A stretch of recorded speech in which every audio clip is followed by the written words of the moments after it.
All right. Hello, chat. How's it going? Hopefully well. We're back. We're continuing Silent Line. Who knows how long it's gonna take? This is the game that never ends. Every time I think we're done, we are not. But I think we know all of what I need to do. Maybe. I don't know. I'm not 100% on that. Don't quote me on that. But hello, Lego, Silver, Ryan, Mickle, Acid, Oniket, Cybird. This game just, it never ends. It genuinely, like every single time that I'm like, oh yeah, this is the last thing. It's not the last thing. Suddenly, I've done the last thing, and there's 7% remaining still. I saw the Aggie thing. That he did the randomized enemies and items for Elden Ring, and has completed a hitless run. Oh, I was wrong. We have 6% left. So what I remember is that what was left was all parts, but they weren't hidden parts. What they were, well, one of them, the big one that I'm focused on first, is the all S ranks part. There is a single hidden part that you get for getting every mission S ranked in the entire game. So that's the thing that I am most worried about getting done right now, is just getting through that. And then there's a bunch of like leg parts that unlock through using various leg part types. So there's like hidden tank legs that we got just for using tank legs enough. And then there's like a pair of, or a set of hidden quad legs for using quad legs for enough missions. So the game plan is get the S ranks done.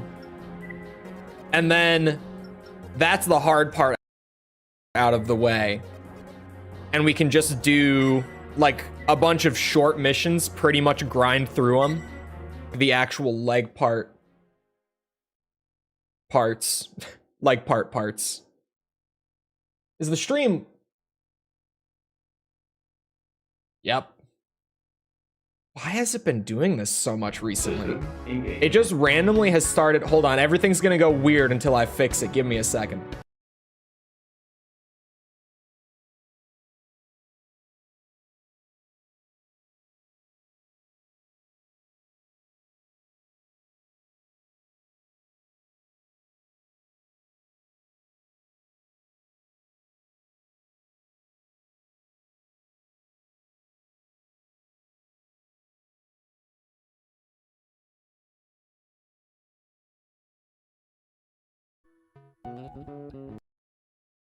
Oh, it's still all messed up. Is it on this end that it's broken?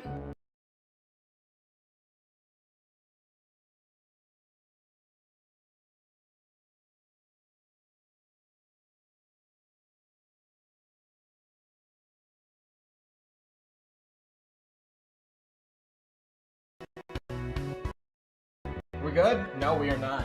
It's not fixed.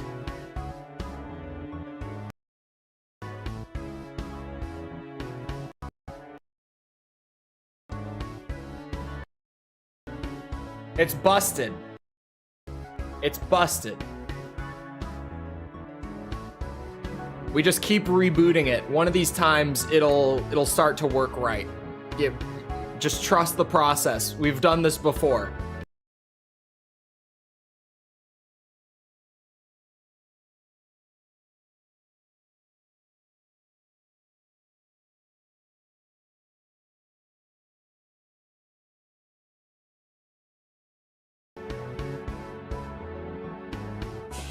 You see? That time it fixed.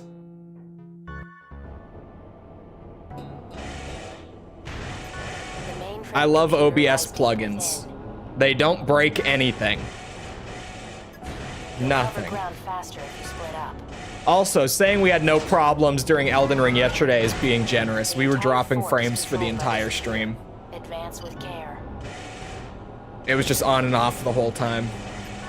Roger.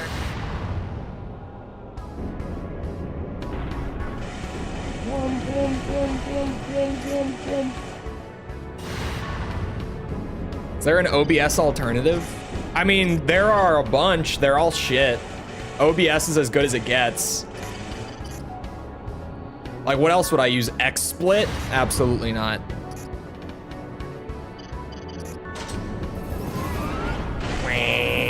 Oh, shit. Come on. Let me through. Oh, this mission sucks.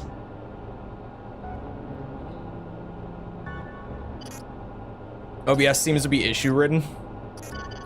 The best part is that OBS is the least issue-ridden of the bunch.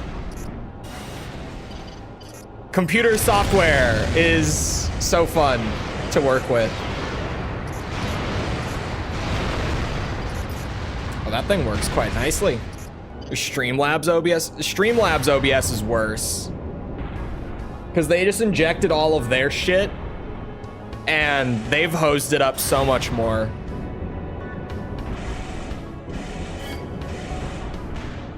Bandicam, absolutely not. Bandicam is very outdated. Like, very, very outdated. Wirecast, I've never even heard of. They're even more shit. It really, like, OBS is the industry standard because it's as good as it gets.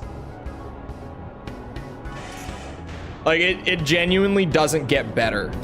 If it did get better, we wouldn't use it as the standard streaming software. Like, people would move on really quick if there was a better option. There's just not.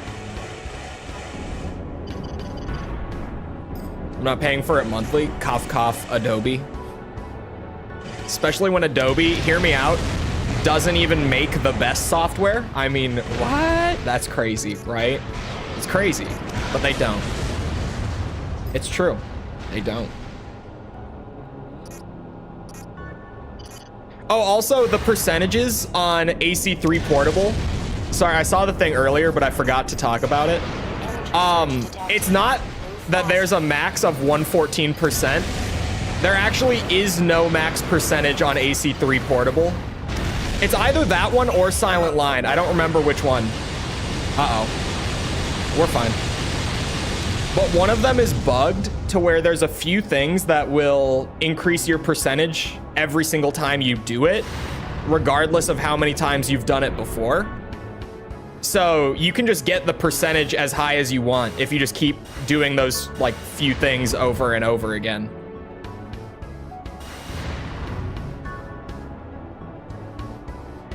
People pay for Adobe. People pay stupid amounts of money for Adobe because it's expensive, like way more expensive than it should be. Creative Cloud is a ripoff and a half. I don't even use any of Adobe's programs. Do you copy? Because they don't make the best programs. Ooh, ow. Son of a bitch. I'm under attack. Hurry! Actually, I guess like Photoshop. Photoshop is the best in its space. I'll give them Photoshop is great.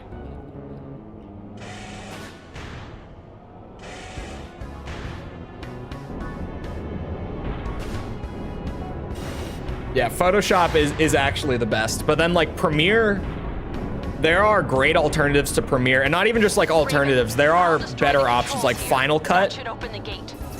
Final Cut is great. Sony Vegas, I would say, is better. Hang in there. And even if you want Premiere in terms of like layout and functionality, there's an open source editor called Olive that is exactly Premiere, but just a little bit buggier, but it's free because it's open source and you can put whatever plugins in it you want because it's open source.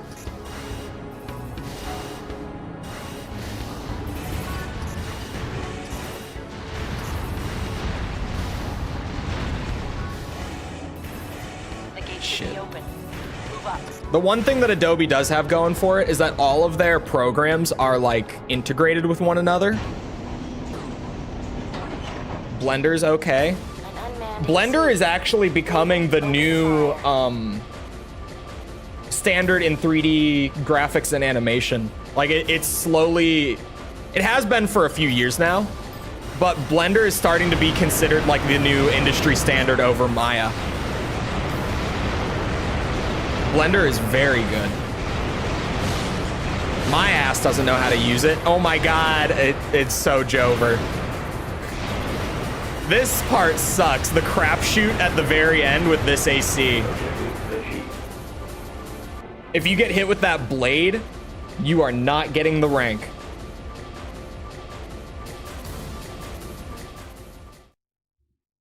It's just not approachable, not at all. But like no modeling and animation software really is.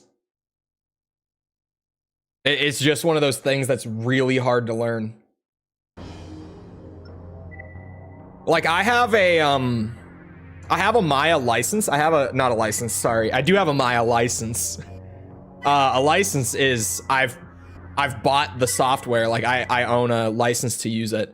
I have a Maya certification for modeling, but I'm still terrible at it. And when I was making games, I made us placeholder assets all the time.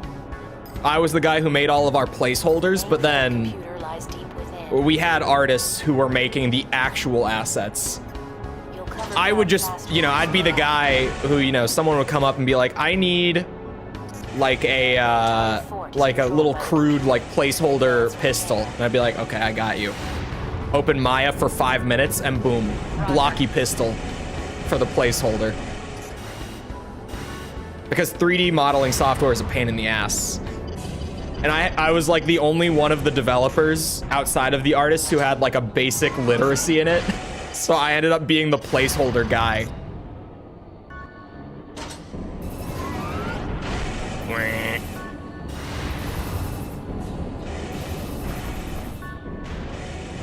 You can only get good at by doing. You really, like I did take a, not like a full university course on it, but I took like a little, I'm trying to think of what the word is. I took the thing that you have to take to get certified in it. I can't remember the word right now. Whatever kind of course that is. But even then, like, I don't know how, I would never apply for a modeling or an animation gig because I'm still really bad at it. Like, I know enough to, yeah, of course, I'm trying to think of the word. I feel like there's a term for it, isn't there? Outside of just course. It was a course. I don't remember. The thing about Blender that's great too, and the reason a lot of studios are really starting to love it over Maya, is it's free. It's free. Because a Maya license is very expensive. I only have one because I got one for work. It was covered. That's the only reason I have it. I would not have paid for a Maya license. Not at all. It's so expensive. We're talking it's 4 figures to purchase a Maya license.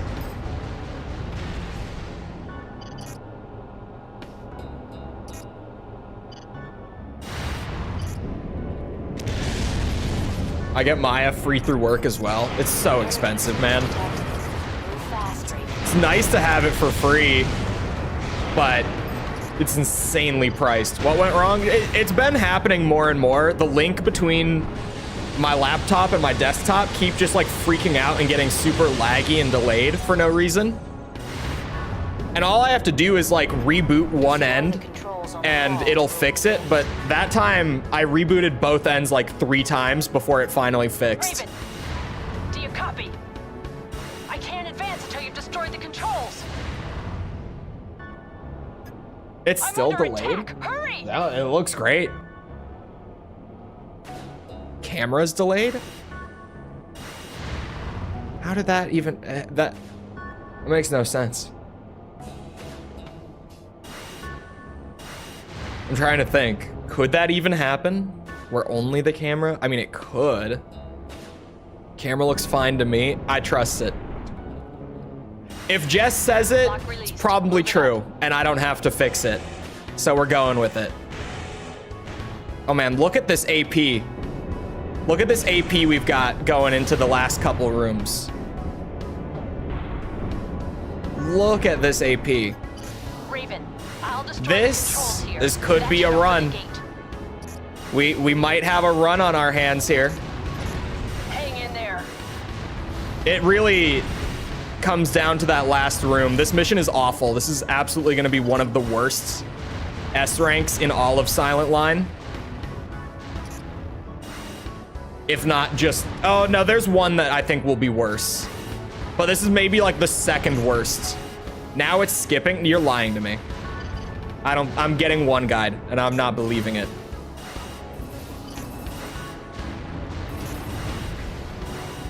I won't fall for it. Move up. Not today. Jess tried to one guy me yesterday. I didn't fall for it. An unmanned AC. Raven, open fire. Like stream for good luck. If this guy comes up with the blade, we are screwed.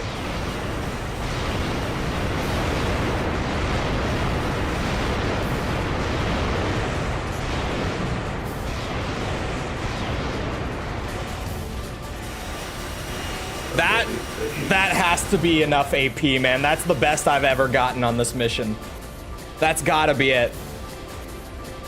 Someone agreed with me to try to mess you up. I don't remember who it was, but someone did jump in on it. That's an A? Bro, what do you want from me? What more do you want? That's only an A? I have to take, like, no damage. Like, actually no damage. That was a little over 2,000 of my 10,000. And that's the best I've ever seen. I genuinely have to take close to no damage. Agile build. The reason that we're doing the tank is, in old school Armored Core, might need to go faster. Maybe? Okay, the speed thing. Here's the thing that we've discovered while playing Gen 3 at least. Gen 3 specifically.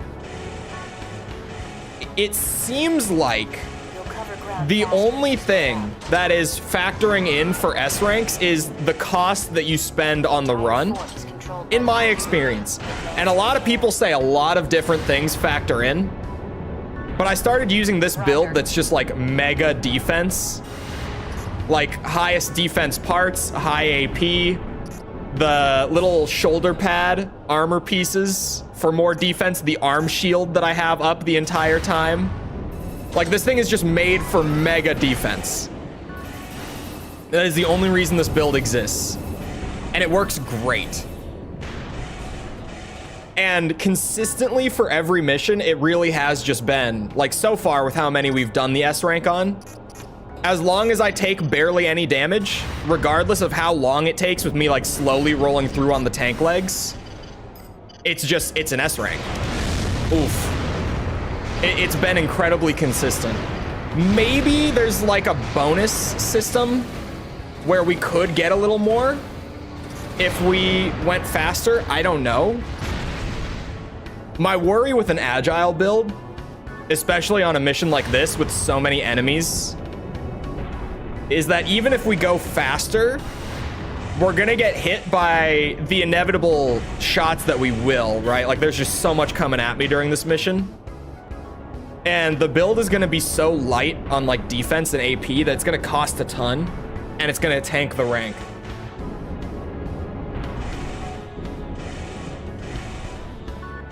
You have to destroy the controller AC for the S, really? Hold on, let me look it up then. What's this mission called? I'll go there first. The mission list for the game. Let's start there. Secure, I think this is it. Secure Fortress NK432. Actually, on the wiki page, this says nothing about S rank. Never mind.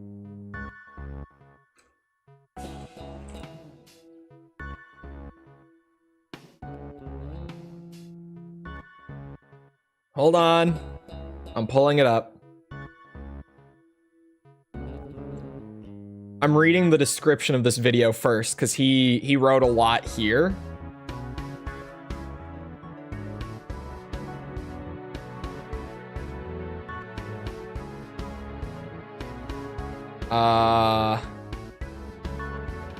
I'm reading.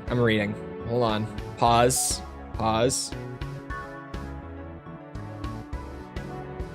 A heavy AC with lots of defense is ideal.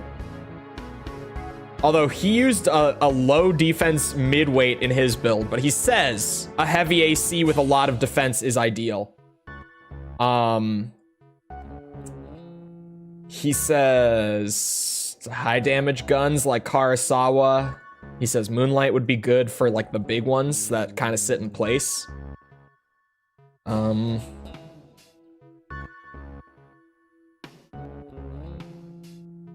There's some bad luck in the locked room before the AC fight. It seems like there's nothing crazy about this.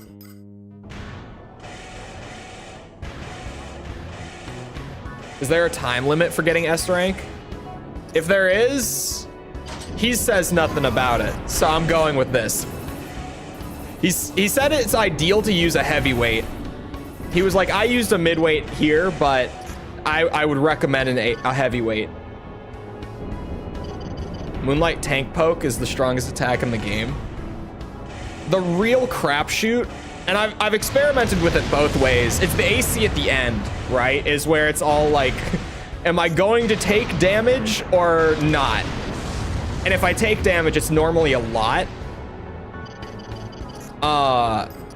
So I almost wonder, like I've gone back and forth with killing it versus not killing it.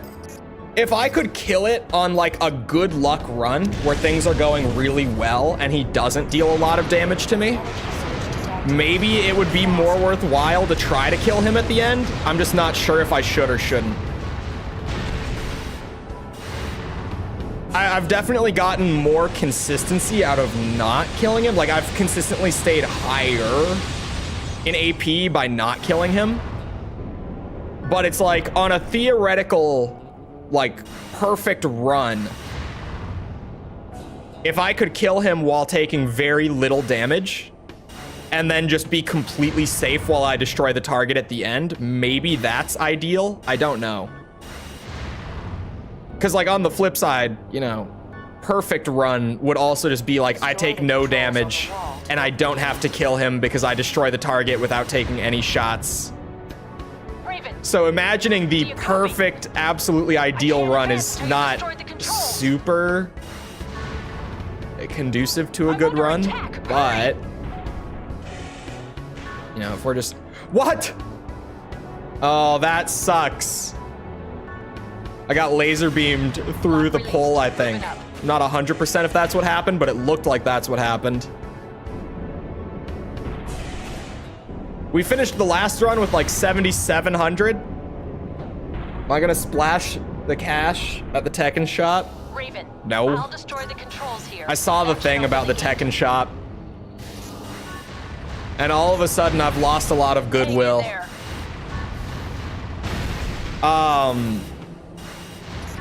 For people who don't know, they apparently have like confirmed that a new shop is coming to Tekken 8, like in the menus, called the Tekken shop. And at first I was like completely optimistic, right? Where I was like, oh, that's using the currency that you earn by playing the game. But no, that already exists. Like you already use the currency you earn by playing the game to buy stuff like cosmetics and such.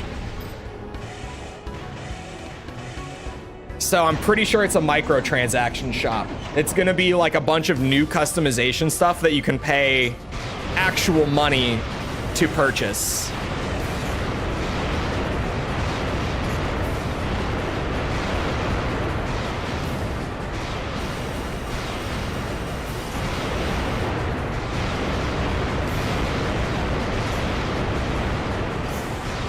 Takes more shots with this thing to kill him than I kind of expected.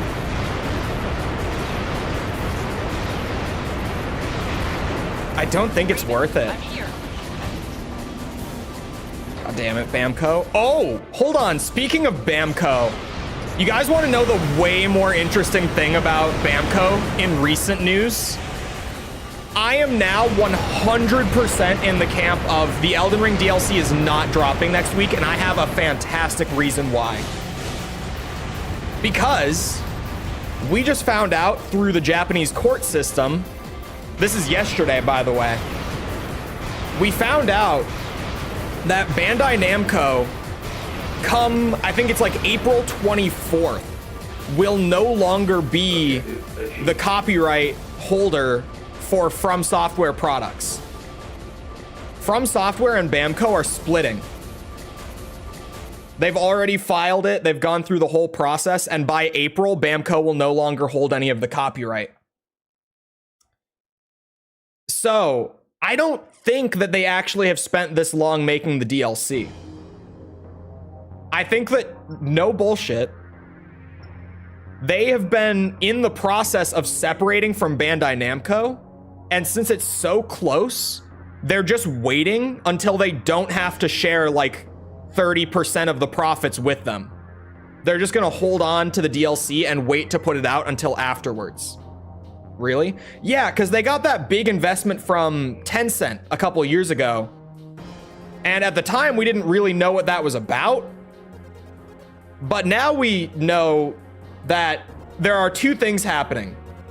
Either Tencent is just going to be like a shareholder and FromSoft is going to self-publish, or they're going to Tencent. One of those is very bad. Very, very bad. The other one, it's pretty all right. They could be going to self-publish, or they could be going with Tencent as a publisher, which would be far worse than Ubisoft, EA, or Activision, or anyone like that. As bad as the Western games industry gets, it's nowhere near as bad as like Tencent. They basically give full autonomy. Warframe is a very special case. Warframe is like the one of Tencent's games that isn't like a really shitty mobile cash shop. Because outside of Warframe, that's really all that Tencent invests in gaming wise. I honestly, it's so weird that it's even them. Armored Core Gacha then? Possibly if they go with Tencent, like no bullshit. Sony make a deal with FromSoft? I think if Sony was gonna make a deal with them, they already would have. I definitely don't think Sony will pick them up. Computer lies deep within. Because Sony has worked with them for exclusives twice now. And Sony might have like wanted to pick them up, but they just didn't. If that was the case, if Sony made any attempt to like purchase them or anything like that.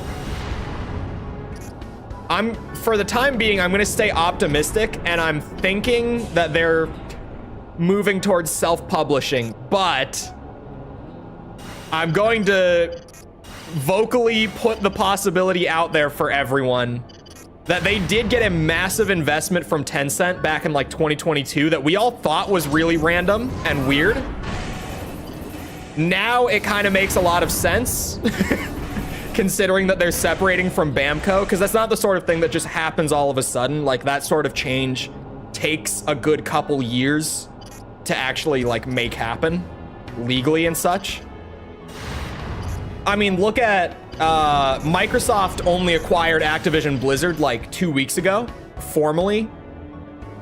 and think about just how long they were working on that deal. Like, these things take a lot of time.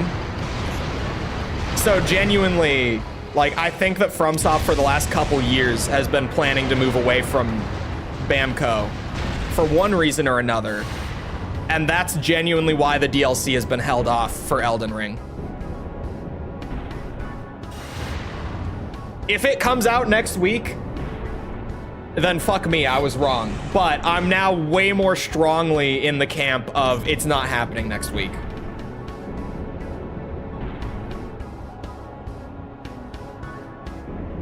But Bamco are good. That's why I'm hoping that they're moving towards a self-publishing model and not going to Tencent. I'm really hoping. Because Bamco is good, but they have their issues. It would be a lot better if FromSoft just had complete free reign over everything. That would be like ideal scenario as far as this goes. There's a secret. We already got the hidden parts. We just need the S rank now.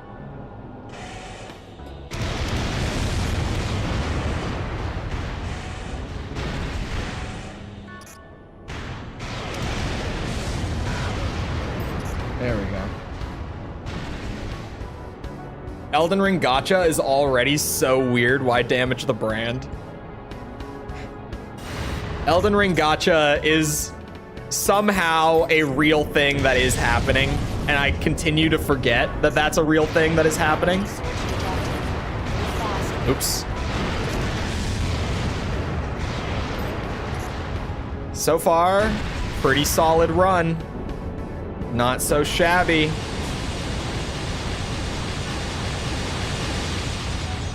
Could be a lot worse. Elden Ring gacha? Yeah, Elden Ring mobile is a thing that's coming out soon, and we have very good info on it being a gacha game. For anyone who hasn't heard about this, this is like a thing that is happening genuinely.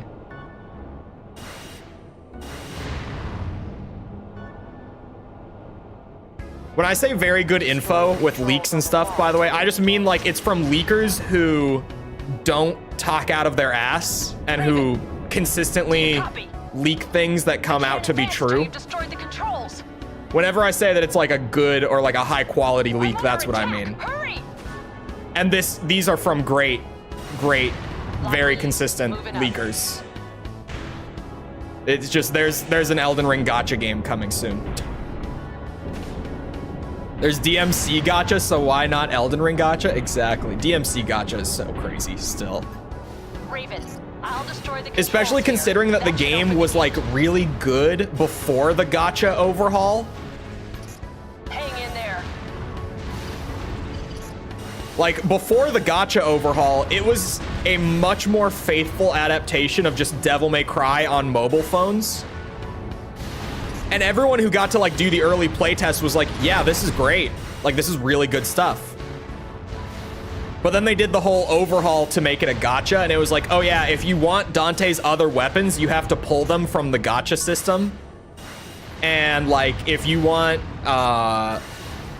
Virgil, like just the entire character, he's behind the gacha system.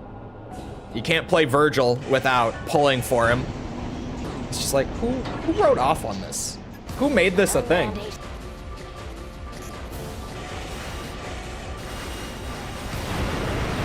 Please don't stab me, please don't stab me, please don't stab me. It's already Jover. This mission sucks.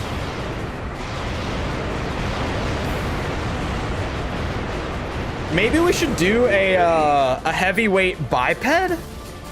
Like, maybe I should just make the heaviest biped I possibly can, because at least then I could dodge a little more damage in that room.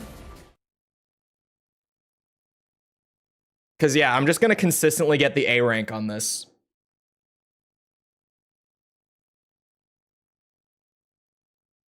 Still no 100%?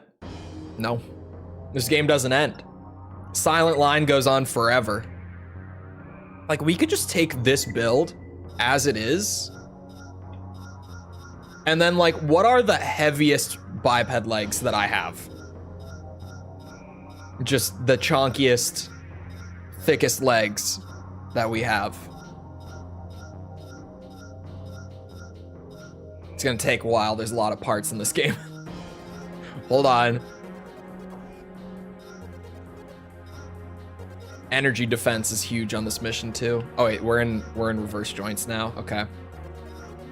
There we are.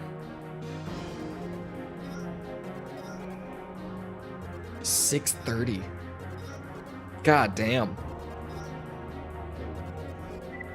Those are the legs. We're overweight by 700.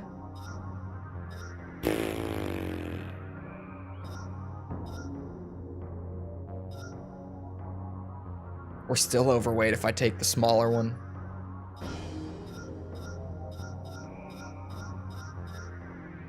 What is this? Chain gun, that costs money. Which, that's the frustrating thing. If it costs money, I'm kinda screwed. Like, I can't really spend the money.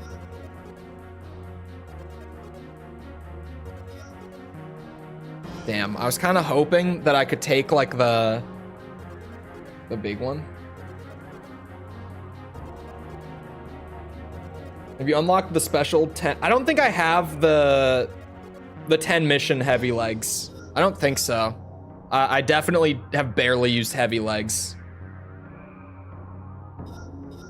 So I guess here we're kind of killing two birds with one stone that way as well. Man, do I just have to... Wait a second. Without the radar... Jesus, there's so many parts in this game.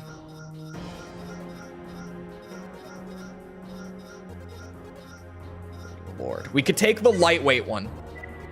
I say lightweight. Lightweight, you know, giant shoulder cannon. But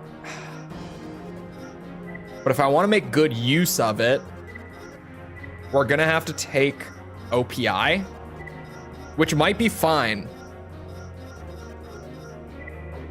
Let's try this and just see what happens. We do a little experimenting. There's an energy chain gun in the portable games. That's just what Silent Line needed, was more parts. This game's, you know, its big flaw.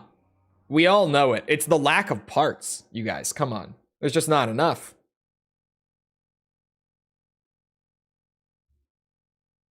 There's just barely any options. Clearly.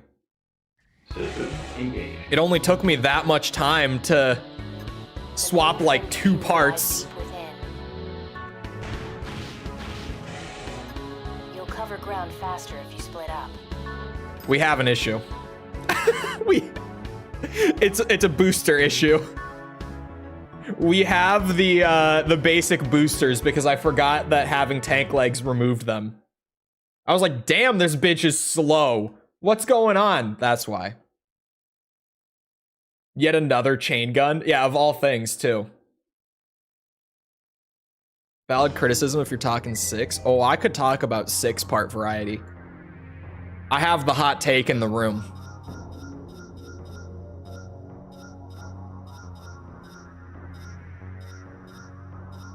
Just pretty much, like, what can I carry? It doesn't need to be the largest boosters in the game or anything, but just how much boost power can I get without going overweight? Because we're gonna need the cannon.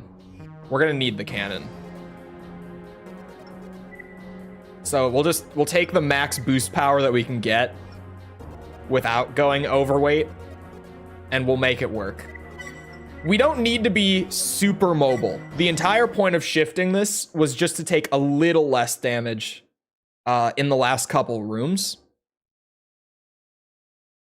So we'll hope. We'll see how it goes. System engaged. See, like, even that's way better. The mainframe computer. We're already moving significantly faster than we were in previous runs, so this is perfectly You'll cover fine. ground faster if you split up. Damn, it has a lot of parts. I'm scared of Gen 3 part numbers. The entire I think Gen 5, I could be wrong. advance with I think Gen 5, aside from Gen 3, has the most parts. Roger. And I'm it might actually have more parts than Gen 3. I'm not 100% about that, but Gen 5 doesn't get talked about much in the community at all. So I'm sure there are a lot of people, because a lot of people nowadays especially haven't even touched it. I'm sure there's a ton of people who just don't know that Gen 5 has like a ludicrous amount of parts. It might be more than Gen 3, but it's kind of hard to tell without just like a literal number chart or just a side-by-side comparison. It could be more parts though. Verdict Day especially has a shit ton. Oops. You guys, I know what I'm doing. It's fine. Silent Line throws it out the window. Yeah, here, I said I have the hot take with part variety, right? So here it is, for people who haven't heard it. My hot take with the part variety. Gen 6, while it has less parts numerically than previous games, for sure, each part in Gen 6 plays such a specific role in the overall sandbox. And I would say that Gen 6 has more build variety than most Armored Core games do. I wouldn't say it has like the most of the franchise. It could, maybe, but I wouldn't go that far just off of like a gut feeling. It's up there. It's like a top 3 build variety game in the series, even with the smaller number count of parts, because everything is so specialized that mixing, like changing one part makes more of a significant difference in 6 than it does in previous games. Because like Silent Line has a shit ton of parts, but you know what Silent Line has? Has like 3 chain guns. This shoulder cannon, there's 2 of them. The only difference is one of them is heavier and has twice as much ammo. Other than that, statistically, it's the exact same shoulder cannon, which is fine for like micromanaging, but it's a lot of like filler, a lot of fluff parts that don't necessarily equate to more variety, if that makes sense. Also, the reduced defense on this build is hurting me. Still doesn't have manual aim rockets and snipers. I would love those. There are a bunch of part types. A bunch of part types. I read chat. I read the word fan and said it out loud. That I would like to see in 6 still. Like, you know, I would like to see the ability to equip melee on the right arm. Full melee builds would be great in a game that's so melee heavy. To a similar extent, I would like to be able to equip shields on my right shoulder so that I can actually take like a left-hand weapon and a melee and a shield if I wanted to, because currently that's not a thing you can do. I'm under attack. Hurry! All right, there's this one. I'm gonna wait for like the perfect moment, because my AP is not perfect right now. AP has seen better days. Okay, I was like, please tell me there's not a laser right above me. Moving up.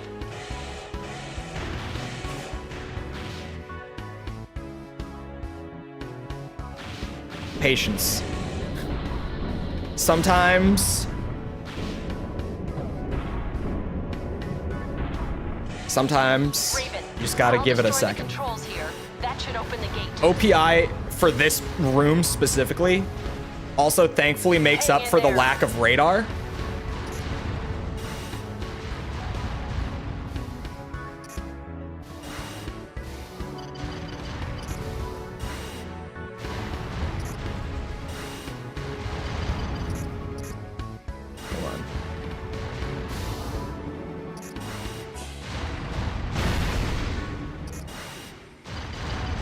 Mission sucks ass, by the way.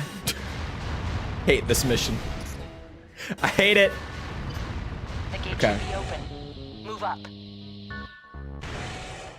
There was tinkering with a back-mounted solid shield. Okay, there's a bunch of like unfinished parts that were left in there. Raven, open fire. feel like it suffers from first game in a gen curse. Not as much as Gen 4 and 5, because that is a very real curse in this franchise. And like the big examples of it are like AC4, AC5. AC6 has it, but I would say that AC6 has less of it than most generations in the series. Like, I mean, it feels unfair to say Armored Core 1 because it's also just first game in the franchise, but like it's the same thing there where there's a lot of stuff where you're like, yeah, it kind of falls short of the stuff that came later just because it was the first one. It's still there. It feels unfair, but it is how it is. I don't feel like AC3 has it. The first in the gen problem. 3 didn't have it. 2 didn't have it. Every other generation had it, if you ask me. Nexus had it. 4 and 5 had it. Gen 1 is just an even more severe example because it's the first Armored Core game entirely.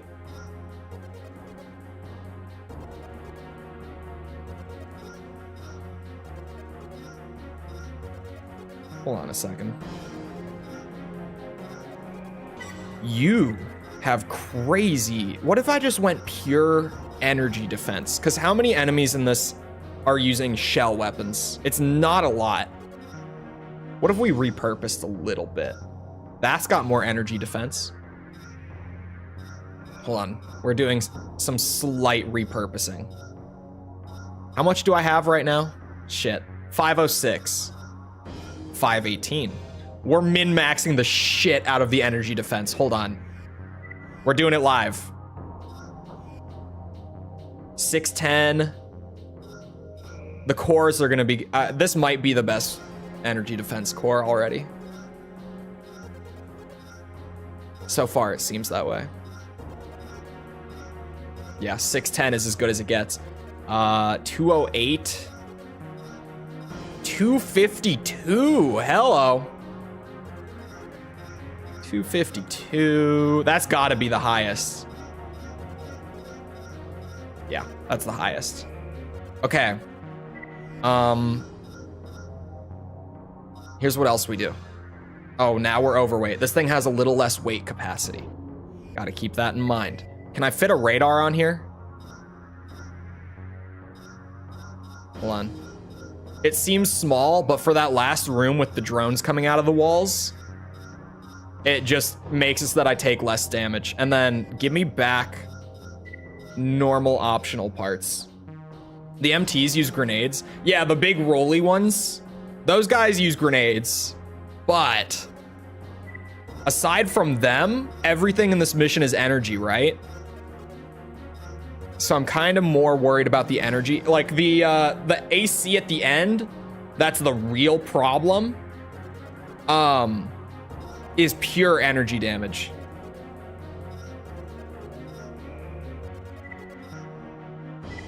Turn speed is important.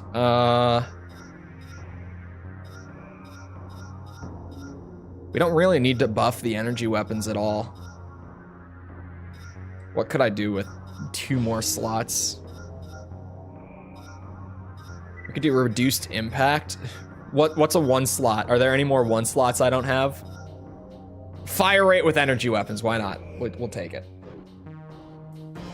How's the 100%? This mission is awful. I'm trying to just sit down and like figure it out and tinker with it. But man,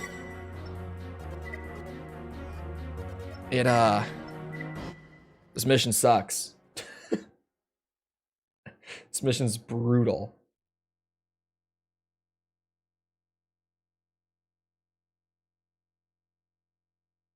Don't need more stability? We could always use it. Oh, these legs are way quicker too. I won't complain about quicker. Let's see if the repair costs are low enough on this one. I definitely won't complain about being quicker. The entire fort is controlled by the computer. Advance with care. I didn't need the stability, but I don't really need a whole lot of anything else either. Once I had the defense and the like the turn speed, we were pretty much good to go. That's all I really need outside of just like OPI stuff. Fastest tank legs? The fastest tank legs have the highest energy defense in the game. Interesting balance choice. I'm not against it right now, at least. Like, I'm just saying. On paper, a bit of a weird design choice, but for right, oh my God. Oh, okay. I was like, I can cheese them. Not as much as I thought, clearly. The AP is gonna be a few hundred lower than before, but that's because we started with less. So it's not gonna necessarily cost us more to repair. If, like right now, this would be the equivalent of me having 9,300 or so at this point in the mission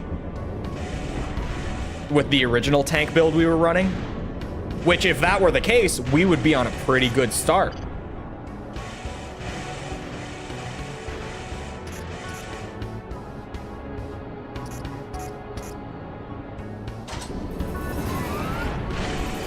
My timing on that could certainly be better.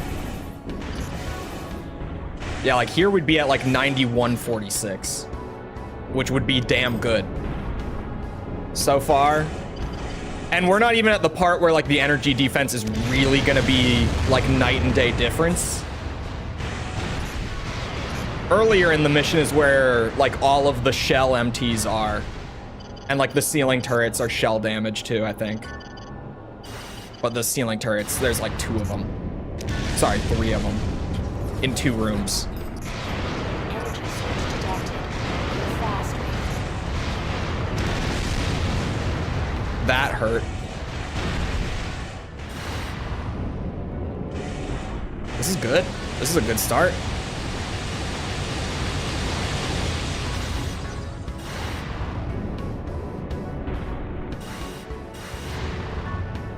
This mission sucks. To S rank, at least. Like, the mission is frustrating just playing normally. This mission also sucked to do the hidden part challenges on. And now that I have to S rank it, it's the worst it has been. This is actually one of the missions that, like, back when I was doing the review, this mission just pissed me off. Oop, I did that. That was my fault. Moving up. Oh, I did that too. That one's also my fault. It's not terrible still. We'll see. If we're lucky, there's even a chance. It's not a great chance, but there's a chance that these parts are cheaper to repair. Hang in there. I wouldn't hinge my bets on it, but it's possible since I changed like almost all of my frame parts. And that's a factor that I just don't know how it's gonna play out yet. Oops, we're good. We're fine.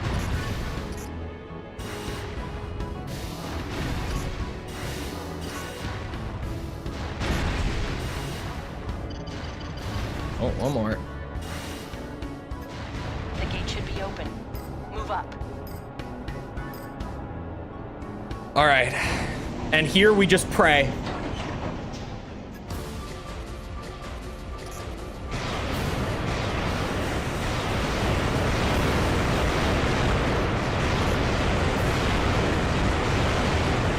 It's dead, it's dead, it's dead. Please stop shooting. That would be the equivalent of 7,700. So that's about where my really good run earlier was.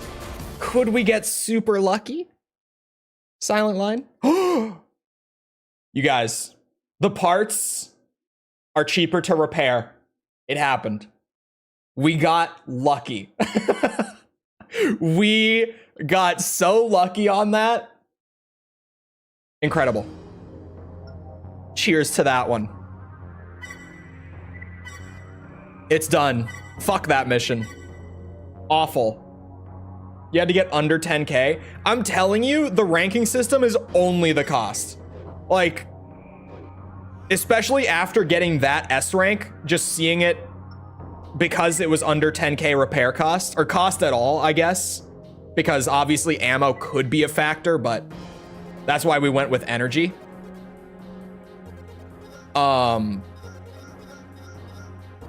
Yeah. We got a little lucky. What was I using before? Was it these? No, it was these. It was the ones with the circles. Yeah. Before, it was all set up for like sitting in the middle of energy and shell defense, and then these were great for weight as well. There we go. Like all around, this is the play. I'll smoke to that. That mission was so not fun. I'm gonna save again just because of the build. Because knowing me, I'll load the save for some random reason that isn't even really a big deal, and then I'll lose my new revised build. Wouldn't be the first time. Without special requirements. Yeah, it seems like some of them have like very specific things per mission.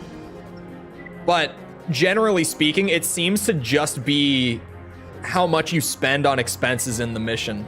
So if you run like an incredibly tanky build and you use energy weapons, the S ranks come pretty easy across the board, except for missions like that, where it's just like a 6-minute gauntlet of pain. That mission is, that's probably not the worst one. There's one mission that I'm worried about beyond that, but I don't think many missions will be worse. I think that's like a top 2 worst S rank in the game, just going off of my gut at least. The other one that I'm worried about is the one in the satellite at the end with like the really difficult AC fight to top it off. I think that's going to be a pretty brutal S rank, and it could be worse than that. Just because that AC has crazy firepower, it's crazy mobile, and there's more to the mission outside of just that fight. My arm shield wasn't up. I'm a little stupid for that. Come here.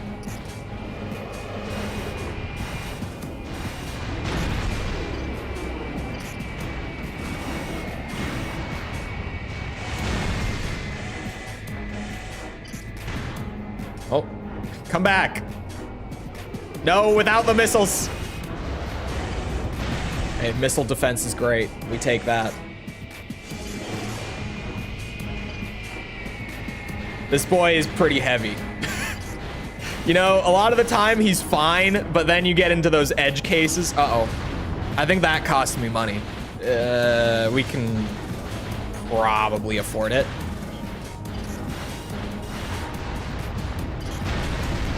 Oh, and he killed something else. Great. Could you not? Thank you. Oh, shit.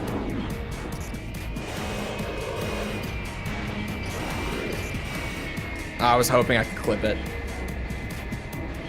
Slow turn.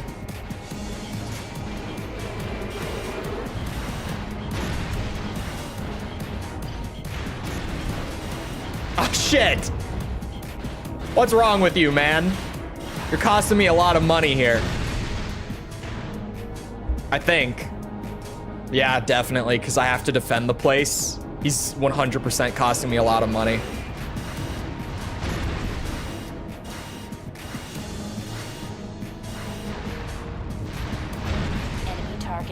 Oh, this is the one where we go inside. Beautiful.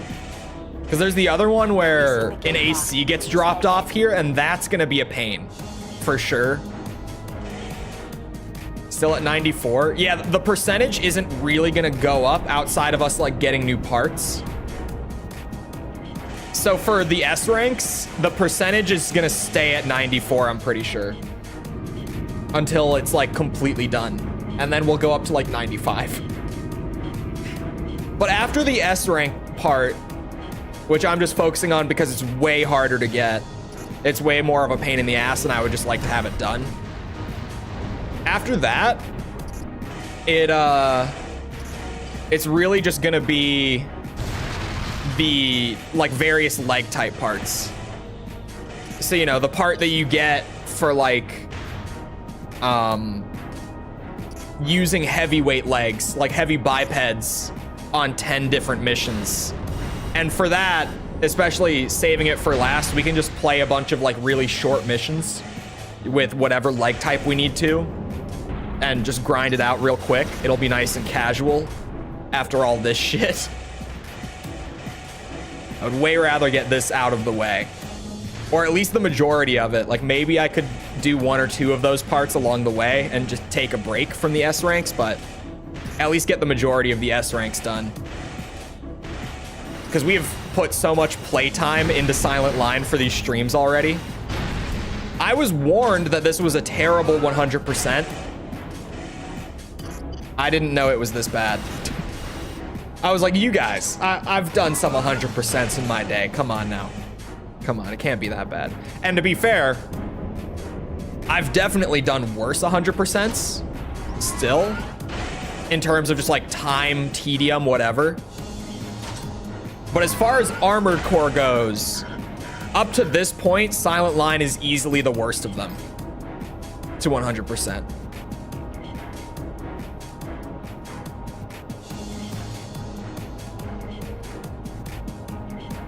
On portable, it would be a lot easier because of the bug with the Gen 3 games on portable, where they have infinite percentage.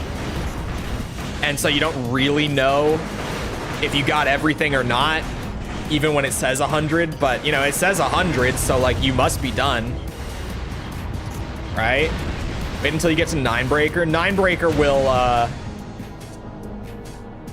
will have my bedroom looking like a frat house by the end of it. And by that, I mean the fist-sized holes in the drywall everywhere. Ninebreaker will definitely be bad. Everyone is telling me now that Last Raven is apparently one of the worst, which I didn't really hear up to this point, but I'm suddenly being told that I should be worried about Ninebreaker as well beyond this.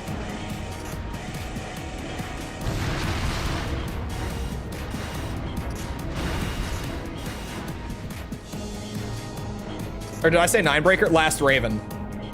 But the thing is, like, I like Last Raven a lot. I like Silent Line.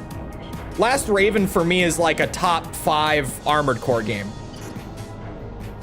And at least for me personally, Silent Line isn't. Silent Line is like right in the middle though. Last Raven is my favorite, like old gen in quotes, because people define old gen differently. For me, when I say old gen, I mean pre-Gen 4. Everything before Gen 4. Raven, retreat! So Last Raven is my favorite old gen Armored Core. Out of everything that came before 4th generation and onwards, it's my favorite. So I don't think it'll be that bad. You just have to do the right missions in the right order. Yeah, but then don't you also have to do, like, you know, all the hidden parts along the way and stuff on top of that? Because the endings is not the worrying part. Like, just getting through the game a few times, that's easy. Okay. It's more like doing challenges and finding everything in a game with that many missions and branching paths and stuff. That's the worrying part. That's an easy yes. Proof Lobby, thank you for the sub. Appreciate it. Even with all the stuff that got blown up, this tank spends no ammo, takes almost no damage. The S ranks, most of the time, come pretty freely if you just play the mission with this build. I might, at the very end of the S ranks, just quickly fly through all the parts for it again, in case anyone has never done the S ranks and they want the S rank machine. because this is it. You just, most of the time, if you play the mission and you're not like significantly messing it up in any way, you'll get the rank.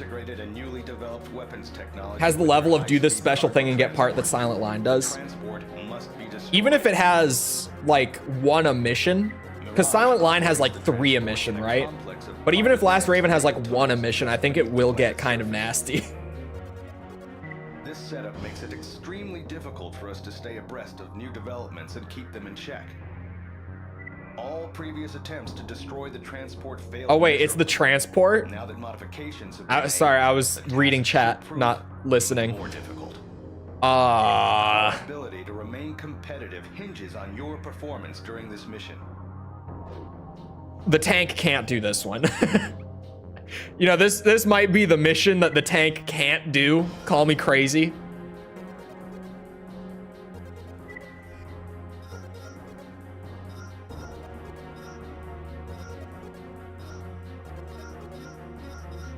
Hold on. Let's see. I could give you, like... What would be good? A machine gun?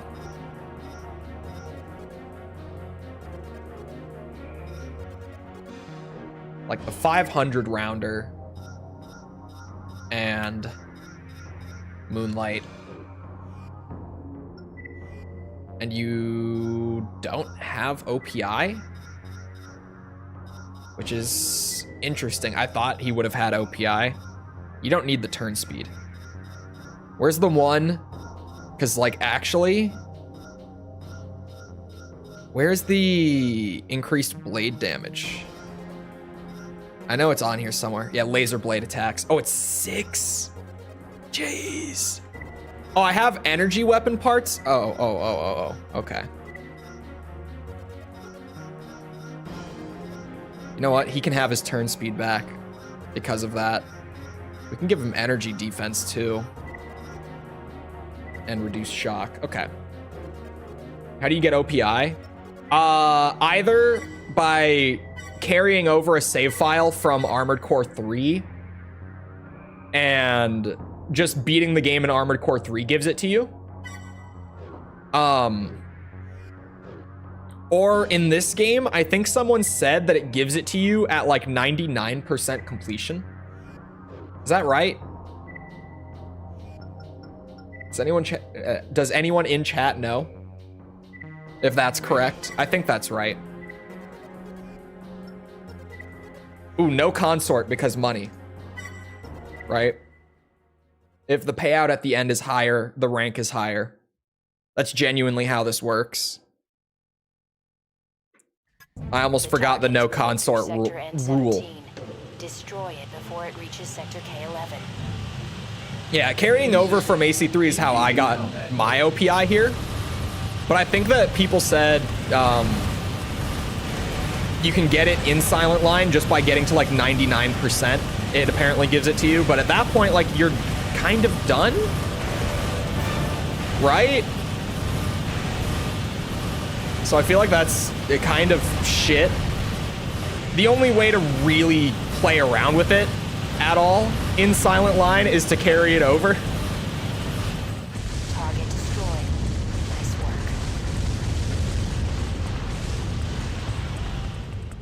Mission objective achieved. System switched to normal. Is that supposed to say Last Raven or Silent Line?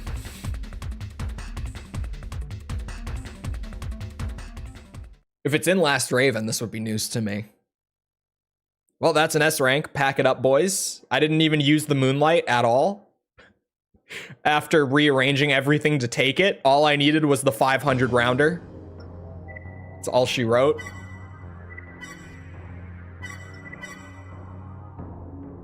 I do that. That's. I was like, is it in Last Raven? I was like, maybe I was getting confused and people were talking about Last Raven. 99% is such a, it is a terrible reward. Like, it's a good reward gameplay wise, but giving it to you at 99%, it's like you've done everything at that point. Like, realistically, if you really wanted to use it, then I guess the best way would be to like do everything in the game other than S ranks so that you get it at 99 and then you can get your last part using it. Our early warning missile detection system. But like, The launches appear to have originated somewhere behind the silent line. to use code breaker cheats. Analysis of the I forget that that's a missile thing. trajectories indicates that Just the target cheat codes airport that you is can the put in. intended target. There is still time before they reach the airport, but we must act quickly. Take up position on the airfield and destroy the missiles as they approach. I'm gonna The use... airport's stationary defenses can't be relied upon to take out all targets. Your presence will be the deciding factor in this engagement. Actually... How have I only gotten a B rank on this before? That's surprising to me.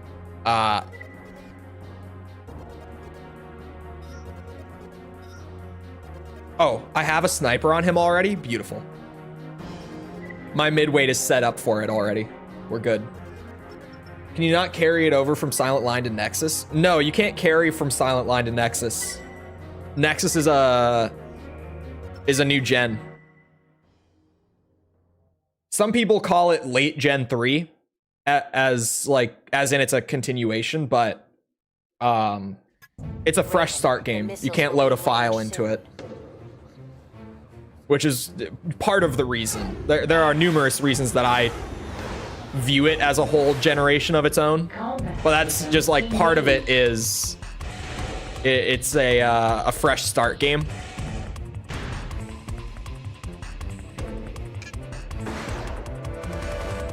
Damn it. I gotta worry about ammo costs, so I gotta get the real lock on.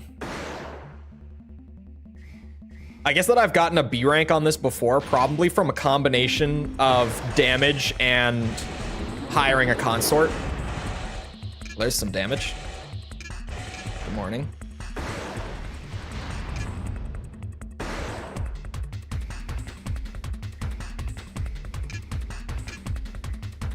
Where are you going?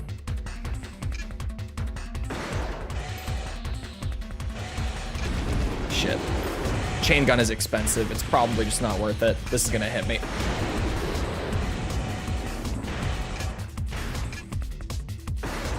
So far, not my best work.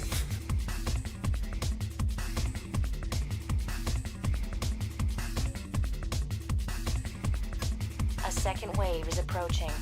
Hello, Ryden.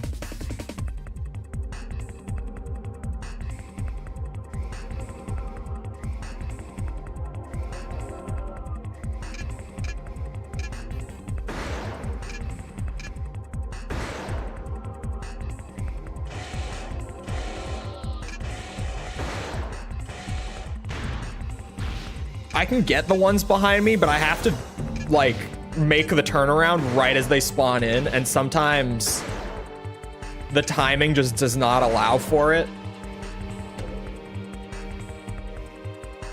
Oh, like here, just spawned.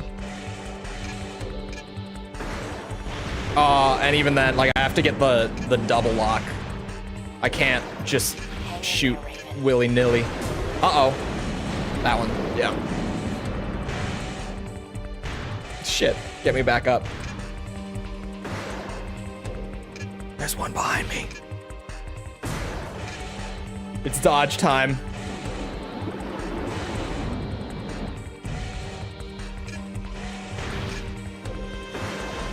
Thank God. Oh no. Haha! We done? This is the control tower. Thanks for your help, Raven. Oh, quick turn extension wouldn't be a bad idea. I never use that thing. You can carry from Silent Line Portable to Last Raven Portable? Oh. Add that to the list of things that are weird about the portable games. A B rank.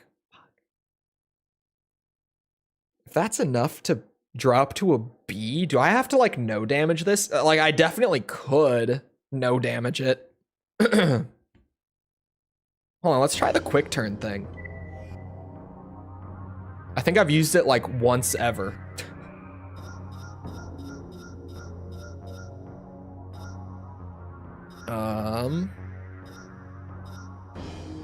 Oh my god, there's so many parts. For quick retreats. Is that it? Oh, no, this one. Quick turns.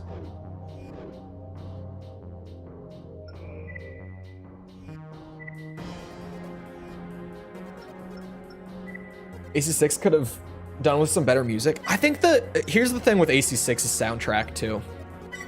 And yes, I'm a bit of just an AC6 simp. It is my favorite game. I think that AC6's music is great. Raven. I think it's mixed way too quiet. I think that when you're playing the game, you just can't hear it. And that's like the big problem. What the fuck? Oh, wrong button. I clicked the... I was like, oh, it has to charge up. That's kind of weird for a quick turn. I know what I'm doing. I'm a professional, okay? I know how to play the game, you guys. Come on. Come on. I know how this stuff works. It's fine.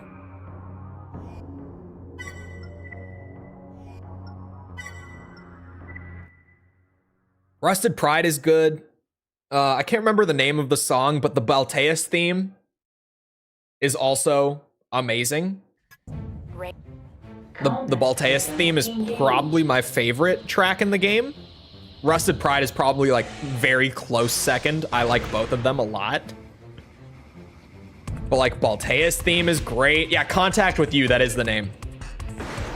A lot of the boss themes actually, like Ibis theme is really good. There's just, it's mixed too quiet outside of like a couple exceptions. Like I feel like Rusted Pride and the Balteus theme are as known as they are because those tracks are mixed great. But most of the game, they just mixed the soundtrack super quiet. And I don't understand why. Because it's got this really cool, what's it called? This really cool, like, kind of 80s synth sound to it. That's totally new for Armored Core, and it fits Gen 6's world so well. But you just can't hear it when you play the game. You just can't. I hear Stargazer. Stargazer is good. Man Who Burned the World is a great track from 6 as well. I don't know if I love 4 or 4 Answers more. I definitely like 4 Answers more. I think 4 Answer has my favorite soundtrack in the series. So quiet. It's a problem of like, the music is quiet and AC6 has the goddamn, like everyone made memes about it when the game came out, right? But the beeping. Whenever something big is about to get shot at you, you get that little like beep sound that goes off like constantly while you're playing, Raven. which is really loud. So even like the music is quiet and then you have something really loud that's like drowning it out on top of that. I really like 6's music, but it's just so goddamn quiet. I noticed how much I liked its music when I did the review series video, because I always use music from the games as like background music, right? So when I was doing like the music mixing for that video, I was like, holy shit, there's so much good music in this game that I didn't even realize was here. Like so many of these tracks, I feel like I'm listening to for the first time, but they're great.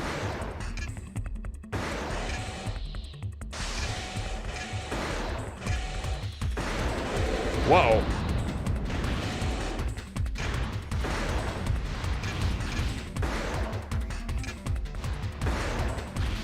Okay, we recovered.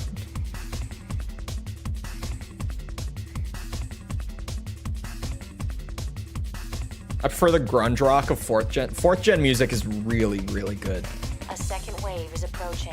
Verdict Day has one of the most slept on soundtracks. If I had to pick like most underrated in the series, Verdict Day would be my pick. No one talks about it. Great music. Really, really good music. And it's mixed well. It's just that no one played Verdict Day. How many copies did Verdict Day sell again, chat? It was like 120,000, I think, global. Something just really depressing like that. Granted, like Armored Core pre-Gen 6 didn't historically sell great, but I think the Verdict Day is the worst selling Armored Core game. Like, I think it is literally the game that that no one played more than any else in this. Yeah, any else in the series. That sentence works enough.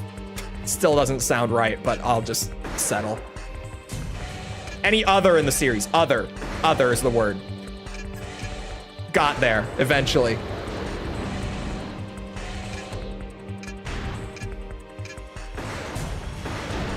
Uh-oh.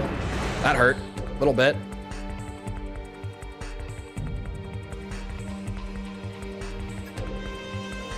This is the control tower. Thanks for your help, Raven.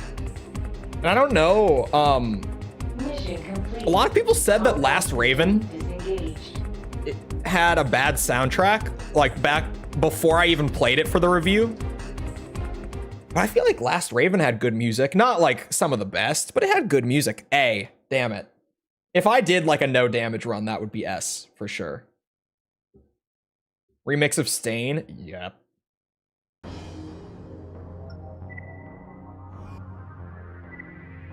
The final boss music in Verdict Day is great.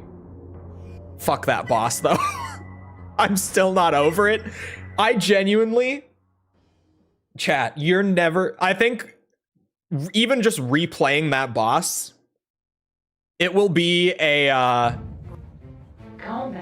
it'll be one of the hardest boss rages I've had on stream in a long time, because when I was trying to just record it for the review, okay, well, the circumstances around recording it for the review made it worse than usual, to be fair.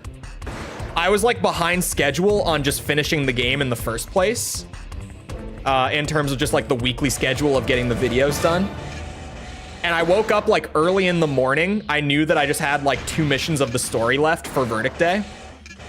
And so I get the one before it done, which was kind of tricky. Like, it was already not an easy, because Verdict Day is a really hard game, like on the whole.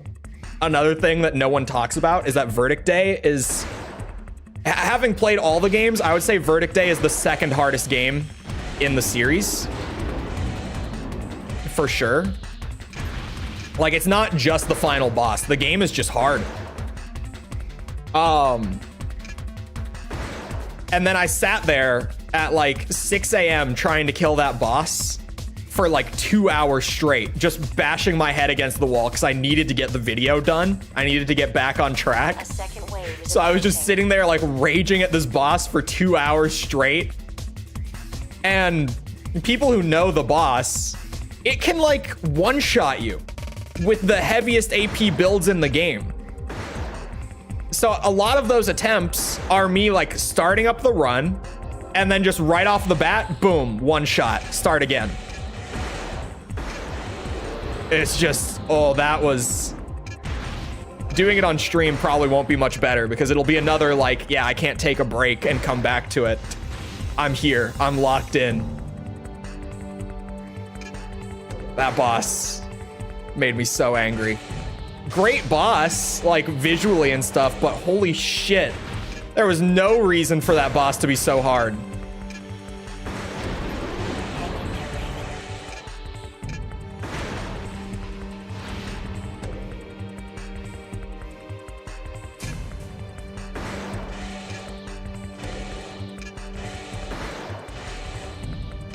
I got this.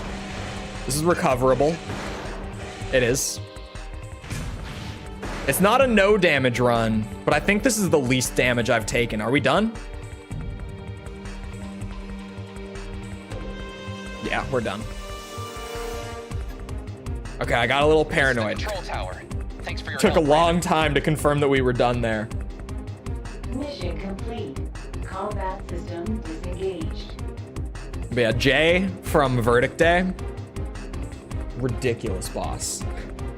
Easily the hardest, like, single encounter in Armored Core. Although, actually, pause. I still haven't played Zenaida route on Last Raven. But I've played Last Raven. like a good bit.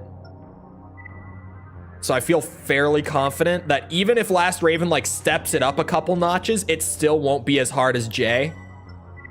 I'm confident. Maybe. I'm gonna stand by that for now. Cringed at the story, but I had a blast playing it. And then I got 4 Answer for $5. 5 is like... 5, I think, has the strongest first in the gen crisis.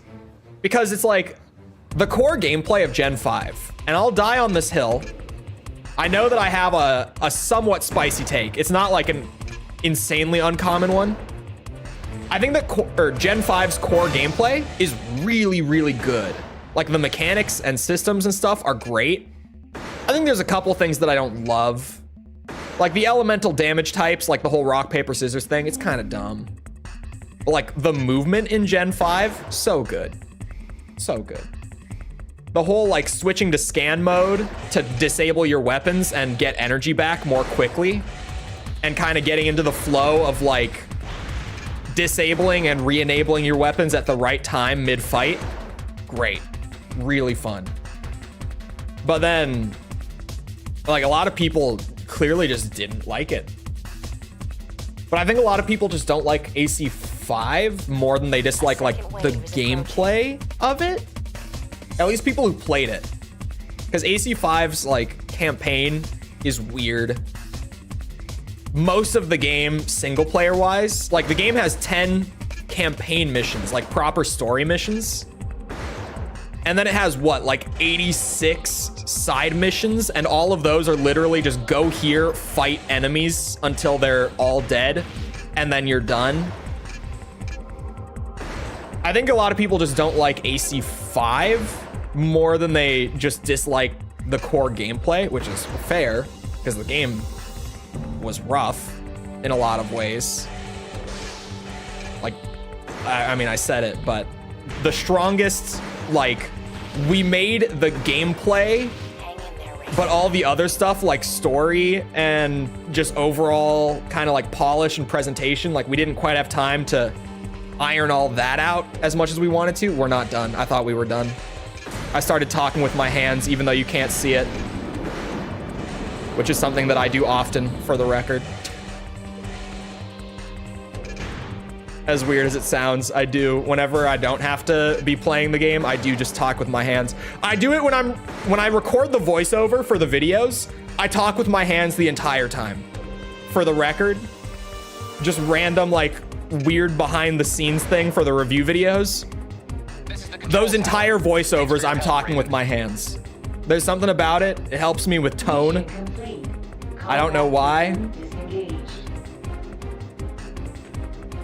Graphics were the best aspect? No, the gameplay was the best. The graphics, like the art style is cool, but it has the color problem. The 7th gen color problem. AC5 100% has it. Verdict Day took 5 and fixed it. Yeah, Verdict Day is like, okay. Verdict Day is the same way that 4 Answer was, where they were like, we have good gameplay and everything else kind of sucks. So what if we take the gameplay that's already made and we just spend a year or 2 making everything else good? And the game comes out great. Like Gen 4 and 5 both had that, where they made a game where the only good part was the gameplay. And then the expansion came and fixed it. Like they made an all around, like, just strong game in all aspects. Those gens, more than anything else, had that problem. Where it felt like they only had time to just make the gameplay work for the first game. And to be fair, Gen 4 and 5, in terms of like the core gameplay, are both really strong. Like, I like 4. I'm mixed on 5. The past few days have brought with them, but then it really is like, yeah, the story is not good. The overall structure is kind of weird. This plant is Like, only the sole gameplay provider was of power to other what I liked. facilities we operate in the area and is vital to our interests. Oh, the overed weapons, I haven't Efforts played are with them underway to properly reinforce the plant's defenses. because in both games they give it to you after beating the campaign, which of course was like, for the reviews, that's where my playing the game ends. It's how, like, when I reviewed AC3, I didn't use OPI at all, and I had to just like mention it in the video because I didn't really have like a first-hand opinion. But with Verdict Day, I took the time to at least like go in and grab a gameplay clip of the overed weapons for it, and they seem like they're not worth it. Facility in sight. Commencing They really seem not worth it, just overall. AC identified. It's I doubt I'm even gonna use them when we do the 100% playthroughs. Raven, we're still working on the power hookup. And I'm out of energy. We'll provide This is bad. backup as soon as the guns are online. Tank the damage. Tank the damage. Oh, this is bad. I did it. I made the mistake. Oh, we're overheating. It's happening. Oh, God. Oh, God. We're good.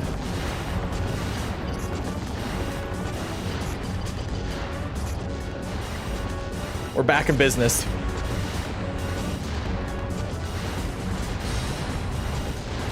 This is the mission earlier that I was like, that's gonna be a pain in the ass. Sure enough. This is a shit show. Am I getting paid well for this?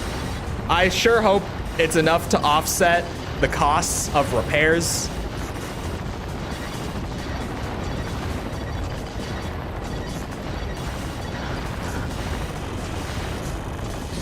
Power hookup complete. Stay. Got his ass. Vision blur was beyond annoying. Oh, dude. You know what's so much worse than the vision blur on like the weapons in Gen 5? Whatever the hell the blur effect in Nexus is. Just whatever that thing is where the whole game is like super blurry. Thank God there's a patch for it, like a fan patch to just take it out, because wow. If I had to play the whole game like that, I would not have had nice things to say. Okay, so if I do that again, and I don't boost around and burn my generator, I think we're fine. Because that was an A rank. I don't think this will be too bad. It feels worse than it is, because I just have to like tank grenade launcher shots for the whole thing. We're still working on the power hookup. But it does. Is it better if I'm on the ground with him? We'll provide backup as soon as the guns are online. Yeah, it kind of feels like I take more damage, but I'm gonna kill him way faster this way too. Oh, so maybe it's worth it.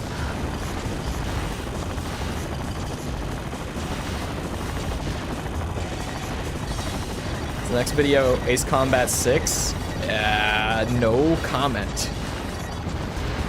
God damn it, I blew something up again. Ah, I blew two more things up. Okay, I think maybe I want to stay up top. I might be better off not worrying about killing him. Because, like, I'm only going to kill him pretty close to the timer being up anyway.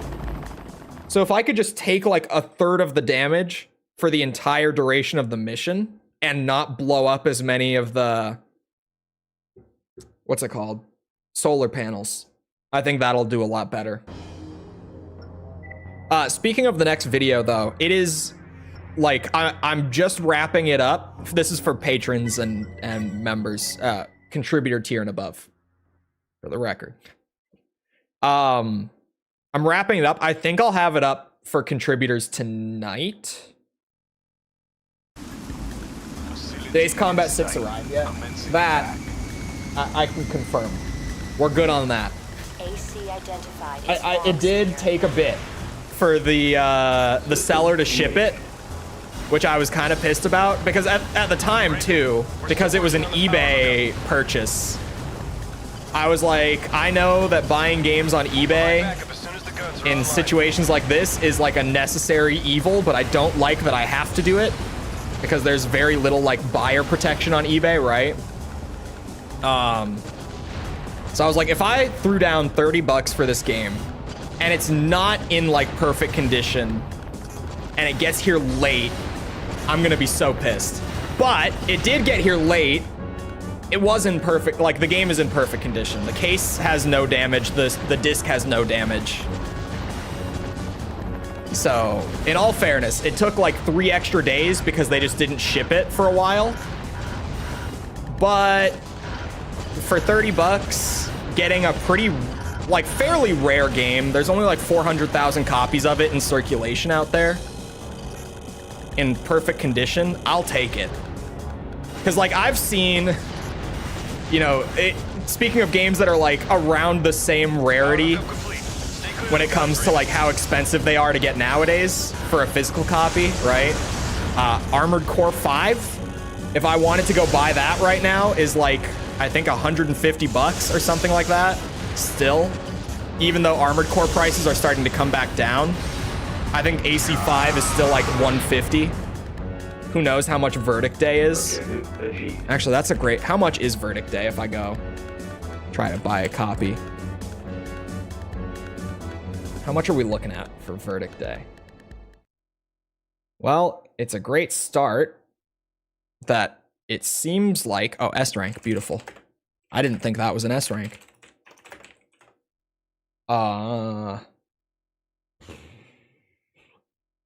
Ouch. Ow. Okay. An Xbox 360 copy is 190. A PS3 copy is about 225 right now for Verdict Day. So, you know, all things considered, getting one of these relatively rare 360 games for $30 in perfect condition, I'll take it. I've seen... Thank God, by the way, that I happen to have a friend who had his old copies of both AC5 and Verdict Day like sitting around and in good condition because he takes care of his stuff, thankfully. And I didn't have to spend like a collective $400 on just playing 5th gen Armored Core because Jesus, I lucked out on that one. Because of an oversight, our first surface-based weapons could have been so much factory is worse. built closer to the silent line than we intended. It is subjected to unremitting satellite-mounted cannon attacks. Mirage is aware of the constant threat faced by AC3 lack of unique music? I think AC3 has a great soundtrack. Of their own. The area surrounding the factory is rich in minerals, which, despite the obvious dangers, is the reason we maintain our presence there. Sorry, I'm distracted, clearly. A reward has been arranged that is in line with the difficulty of this mission. Mirage's efforts to seize the factory It ultimately wouldn't have been so bad to have to spend that much, because AC5 is still like the 3rd most viewed video on my channel. So it would have worked out pretty well, but it still would have hurt a lot to spend that much on just getting the games. Thank God I had a friend who I could just bum copies off of. Thank God the same friend, speaking of, also is an Ace Combat fan because, you know, they're basically the same fandom. In all reality, they might as well be, in my experience. The crossover is insane between the two of them.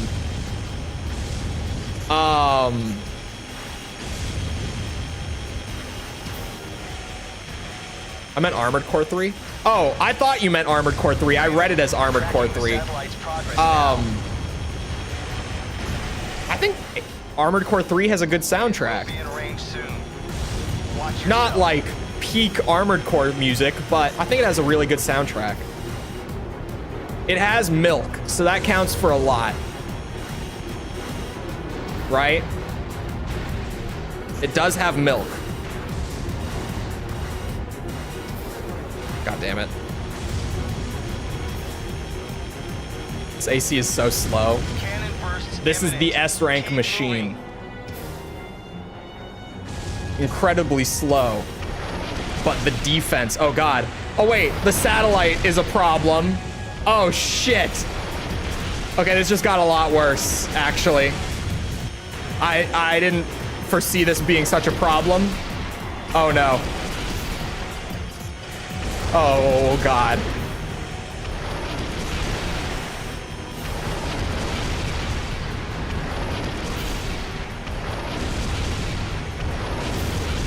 It's fine.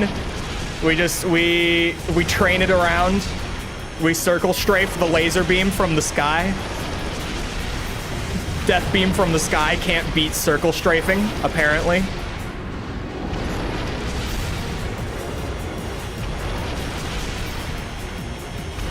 Uh-oh.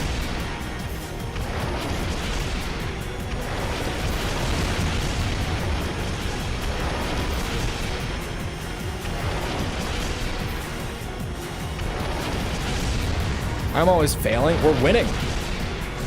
Look at the AP.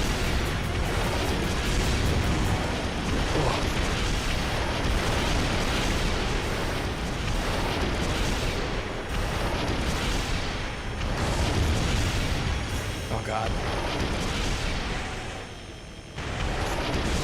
The satellite was more of a problem than expected. Unidentified target detected. Oh wait, I might want the arm shield for Big White. Those you can. Oh, ow.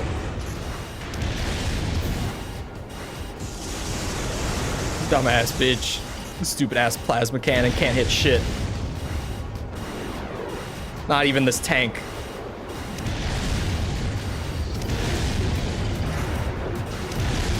Ooh, if he gets like right up on top of me, he'll be able to hit it. He took that one personally. Oh, out there it is. Haha. That is probably not an S rank, but we'll just have to see. This one might be better if I just throw on the heavy legs again, like I did earlier. Target We'll see. destroyed. It kind of just depends how the payout is for the mission, more than anything else. Made it. That was some great piloting.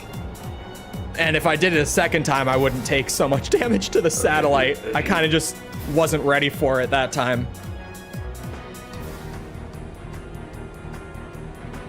Let's see. Is that like a B?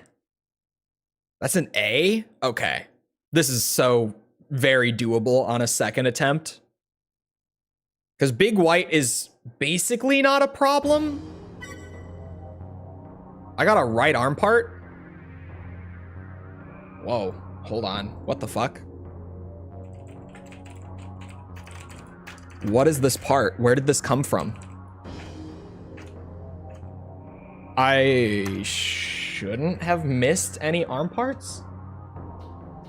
Acquisition. Complete the mission with more than 50%. Well, I missed a part. Apparently there's at least one hidden part that I missed along the way. Hey, 95%. Thank God we found that by accident. That would have been like, you know, we get to the end of the S ranking and the leg unlocks and just 99%. I would have been so pissed. We would have been going through that. There still might be a part missing for the record, but I would have been going through that list just like, what is missing? What could it be? So that's a nice happy accident. A part that we missed ages ago while just going through the list of all the parts. System engaged. This time it's easy peasy. Targets approaching. Move to intercept. 95% is great. Still have 5% to go. Yeah. The thing is though, the S ranks take up so much time on their own that like right now the percent isn't super indicative of like how much time left we have. Because once we get the S ranks, the rest of the parts that we're still missing are like so easy to just grind out. Probably in like an hour or two, I would say, if I just had to estimate. Let me get back up on like a form for these guys. It makes it a lot easier. There goes all my energy. I don't need to drop down until like the satellite starts, and I just need to continuously move. But before then, we're good to stay up top. It actually makes it easier. Still more than your female audience? I don't think that's right. I don't know. I haven't checked it recently. Historically, it's been more than 5%. So like it could have dropped. But also the Metal Gear videos and streams have like a notably higher female demographic than any other content on the channel. At least any more, or any other, sorry, recent content on the channel, that is. Well, that one hit me. That hurt. I think the highest female demographic for like anything we've ever done was Hollow Knight. And maybe Cuphead, actually. I think Cuphead was up there as well. Uh-oh. That hurt.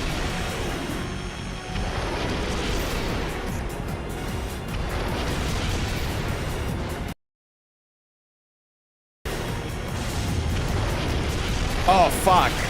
Uh-oh. We're good. 19% was your peak. 19% was legendary.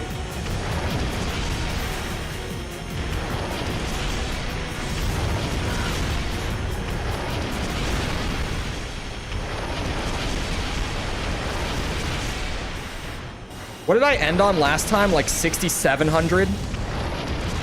I think. Is that big white on the map? I don't think so. I think it's just one of the missile guys. Yeah, it is. That's big white. The enemy is withdrawing. Finish off those you can. He's kind of stuck. He's making his way slowly.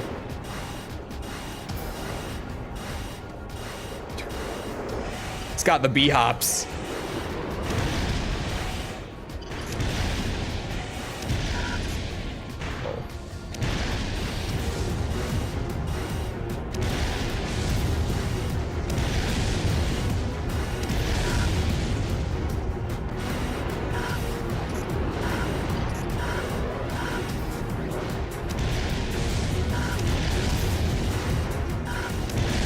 Ow. Don't do the plasma cannon. Oh, he scares me getting close. No, not the sword either. That's worse. Probably.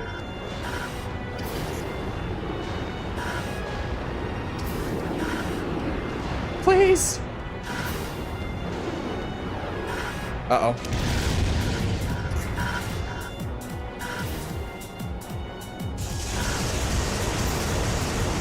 Splash damage don't do shit.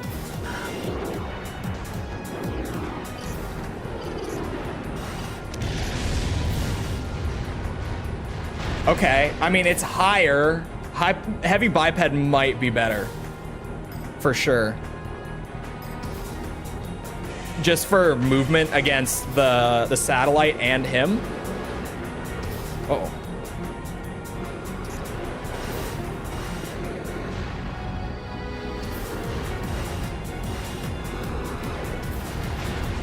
Target destroyed. I can't believe you made it. That was some great piloting. What is the current female demographic? Objective achieved. Because absolutely, I do agree with Perdos that women do not fuck with Armored Core. At least like across the board. Wow. The top channel that my audience watches is G-Man Lives now? That says I'm doing something right.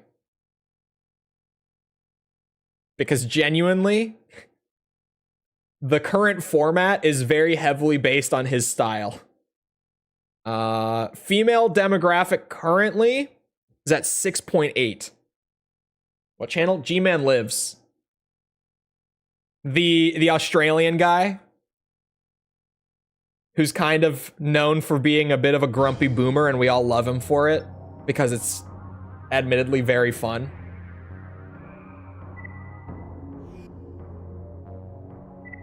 $6.8 is crazy. It's actually still not bad for a gaming channel.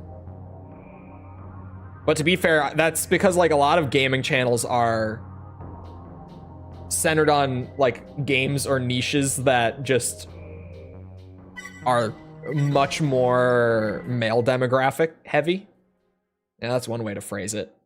I'm gonna give it one more go in the tank. See if I can't get luckier with the satellite beams. System engaged. I watch his boom shoot stuff. I watch a lot of his stuff. Move to intercept. I feel like I haven't watched him in a bit though. And I respect the hell out of the fact that he still edits his own videos. Which I actually only know because he got into some Twitter beef. He also, by the way, is very funny to follow on Twitter. He fully fits into the category of like just a grumpy old man who gets pissed off at people on Twitter, and I kind of love it. Like when I was talking about how Hideaki Itsuno is fun to follow in that sense, or at least, or not Itsuno, sorry. I meant to say Hideki Kamiya. Hideki, Hideaki, both worked on Devil May Cry as directors. Easy mix up. I meant to say Hideki Kamiya, not Itsuno. Itsuno is a bit of a wholesome being, actually. But Cannon bursts imminent. Keep moving. here we go. This is where the shit show begins.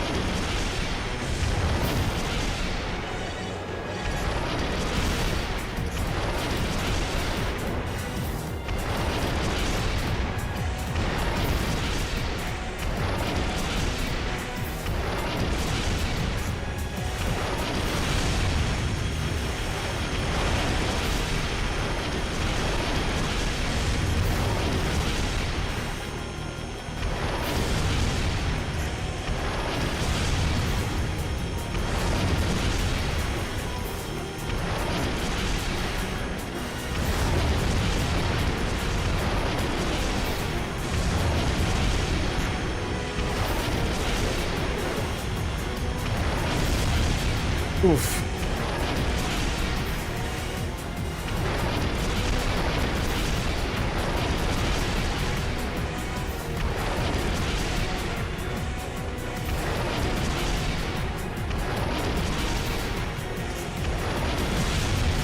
Oh God.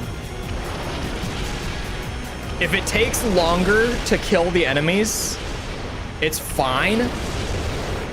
As long as I don't get hit by the satellite death lasers. Like, I'm not so worried about the fact that there's two of these guys, because they deal like no damage when they do hit me. I'm way more worried about the lasers. And the lasers stop when Big White shows up. So now we're kind of chilling. Oh, come on. Thank you.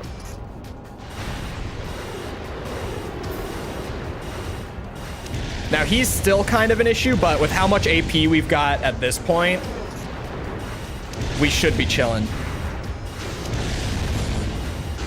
Unless he hits me with that blade. That blade probably hurts a lot.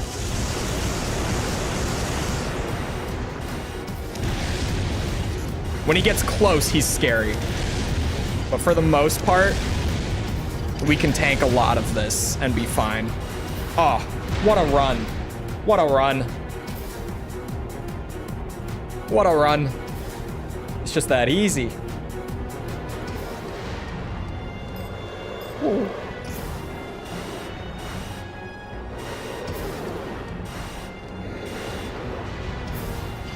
Okay. Target destroyed. My favorite channel at this point? I can't believe you made it. I don't know. That was some great piloting. What have I been watching recently? Because I definitely don't have like a standout favorite currently.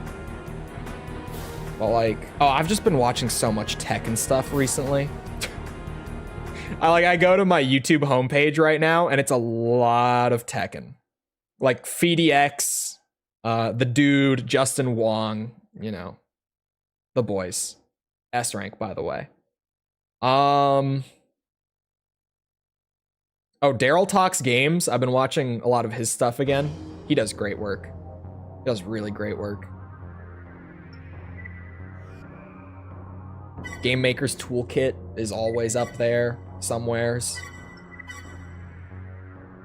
Tank legs just make it happen, man. They really do.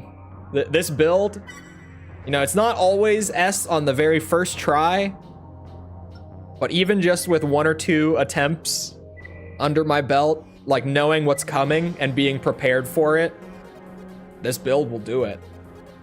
A riot has broken out. Tomfoolery gotta be up there. You know, Tomfoolery, he got like one good video. It's a good ass video, but he can't be a favorite yet. We suspect the riot was instigated by one of the other corporations in the hopes of using the chaos it has created to carry out a mission against our interests. One group of rioters in particular have already informed us of their demands. They claim that if these are not met, this one? they will retaliate by leveling a building. The district has experienced rapid population. This one growth should in be recent easy, I years, think. And if the rioters' plans were to succeed, the loss of life would be horrific. I could be wrong, but I think this will be Also, a easy. number of our most important backers reside in the district. We must do everything in our power to ensure their safety and well-being. We're counting on you, Raven. Yeah. I got this. This one's easy. Just had a player disconnect on me. He won a promotion and I had 2 rounds won. Or wait, he was on a promotion. I combined words. Raven, they've moved into the building. Why do people disconnect on? I mean, you'll get your rank, but then you're gonna be 1 rank up, and if you weren't good enough to get that rank to begin with, you're just gonna D-rank.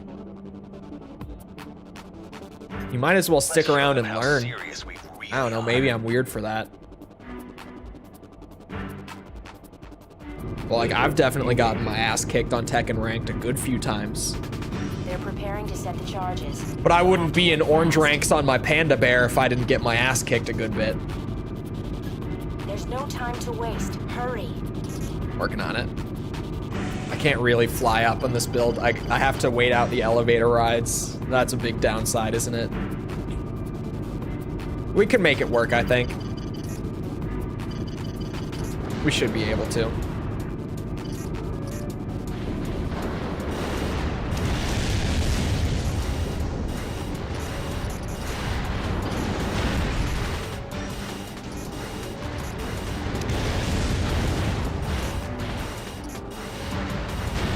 Beautiful. We go. We go. We don't have the most time.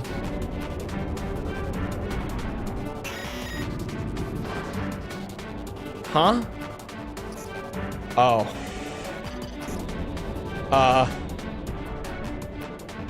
Is this elevator broken?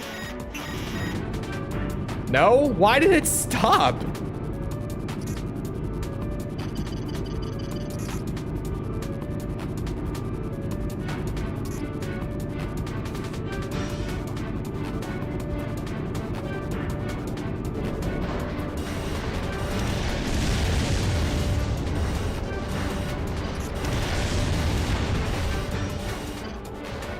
Oh, he's dead. We're good.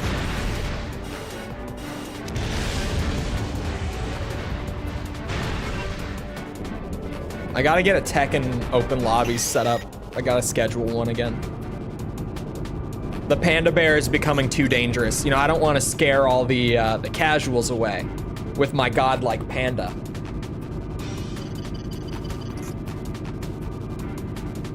The Dragonov killer.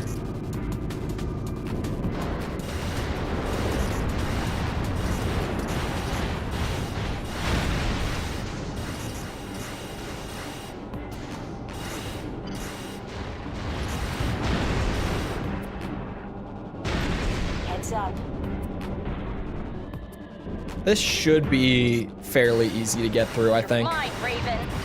I mean, we've still got a ton of AP, so I'm definitely not worried about that.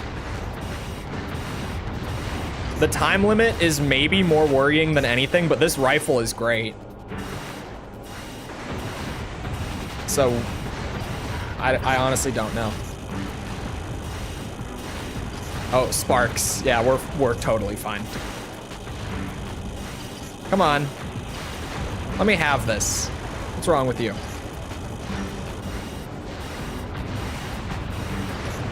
Wait, what? Are you not sparking? Oh, you're not. Oh, now you are.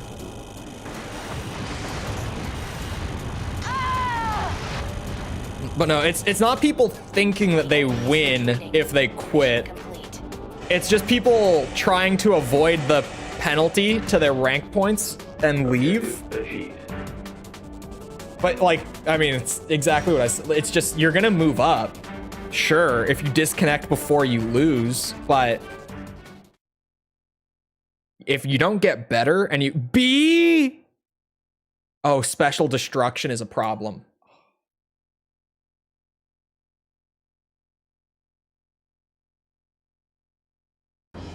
If you go up and you're going up like purely on pride, right? Because you're doing disconnects to avoid the loss penalties. Then when you get there, you're gonna lose even more. You're gonna realize that you're actually shit. And then you're gonna stop having fun with the game. Like if you're so worried about your rank, it will lead to you not enjoying the game anymore. It's so worth it to play out the matches. They're preparing to send And charges. just learn We'll have to how to move play. fast. There's no time to waste. Hurry. Next day's combat stream? I think it's on... No, wait. Is it tomorrow? Hold on. It's tomorrow.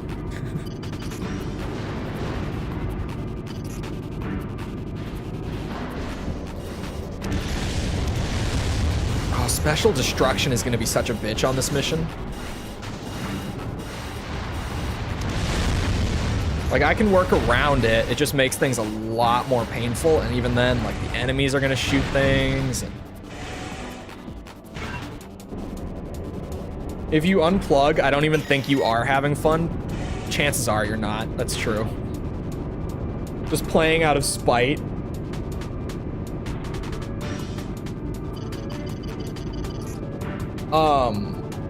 What was I gonna say?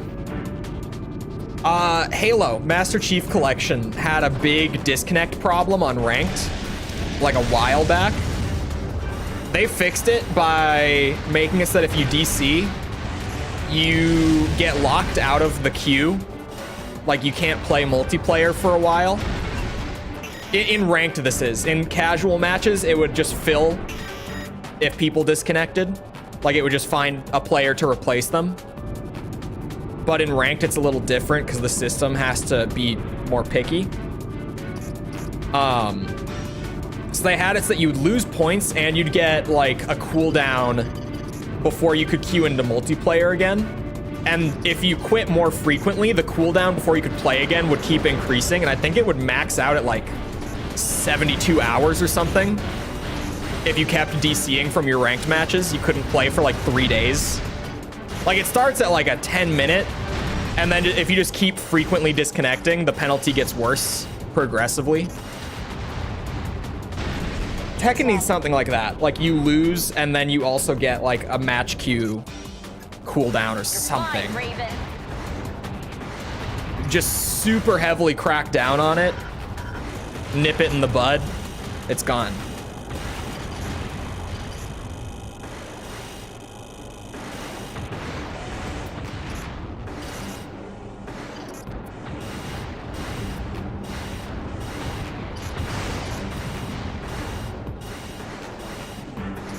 A whole rank demotion, or even just, you know, the normal loss, right?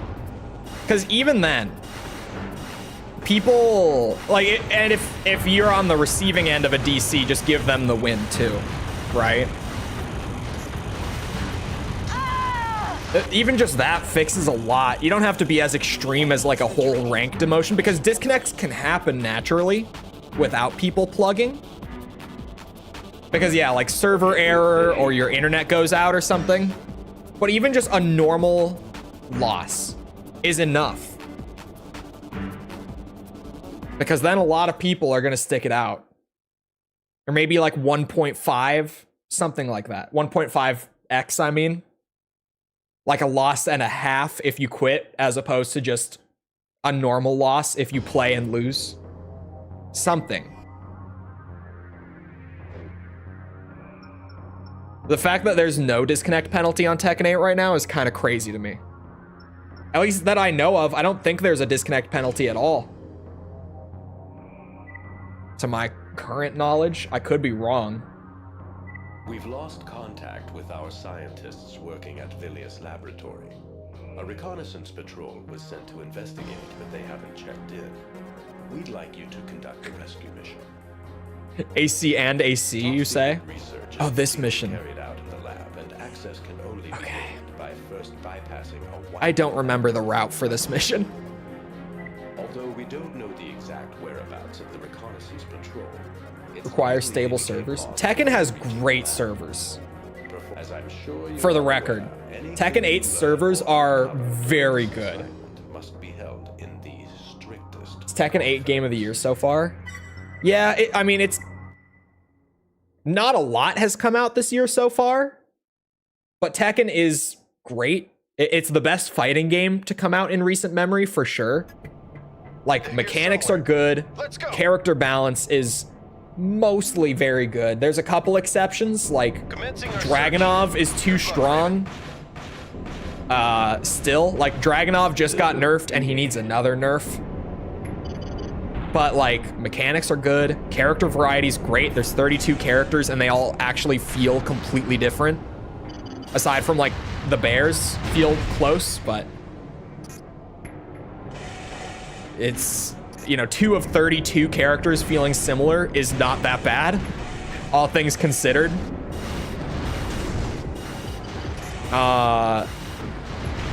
Insane amounts of content, right? Like, the single player, just the story mode is great. And then you've got, like, character episodes, and they're short, but, like, the little cutscenes you get are really fun.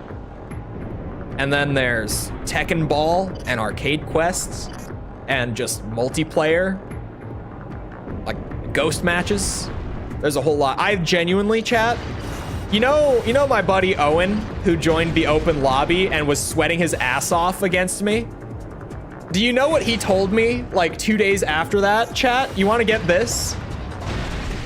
He played against my ghost for like an hour straight before I opened up the lobby.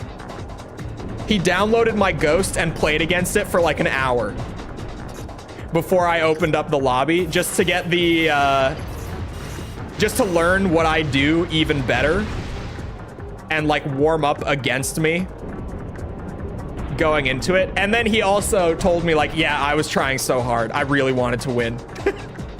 He was like, I wanted to put you to shame on stream. I wasn't wrong when I was like, this guy, I've never seen him try this hard in a fighting game ever. It was like, yeah, I was sweating my ass off. Man has drive. He really just wanted to win against me on stream that bad. And you know what? I guess he earned it, clearly. What are ghosts? In Tekken 8, it very, very accurately, by the way, like the ghost AI is insane. It keeps like reference to how you play specific to your character and everything while you play your matches. And then people can just go online and like play against your ghost. So like he might as well have played against me for an hour straight to warm up for the open lobby with how accurate the ghost AI actually is in Tekken 8. Like, it's one of the most weirdly impressive parts of the game is that that AI is just insane at learning how you play and like replicating it. Wish there was like an endless mode in AC6. That actually is not a terrible idea. Thinking about it. The only thing with it is that like, oh, I don't have biosensor in this head. That's fine. You'll have to drink the water. Don't I have to go, I think in here, I don't remember. I'm taking so much damage from this. Okay. We're fine. Come on. Come on.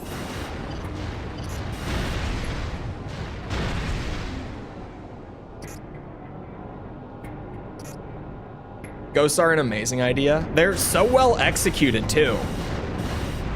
Like, if you play against your own ghosts, it's so weird because also if you play against your own ghost, it learns what you're doing in real time, like even faster.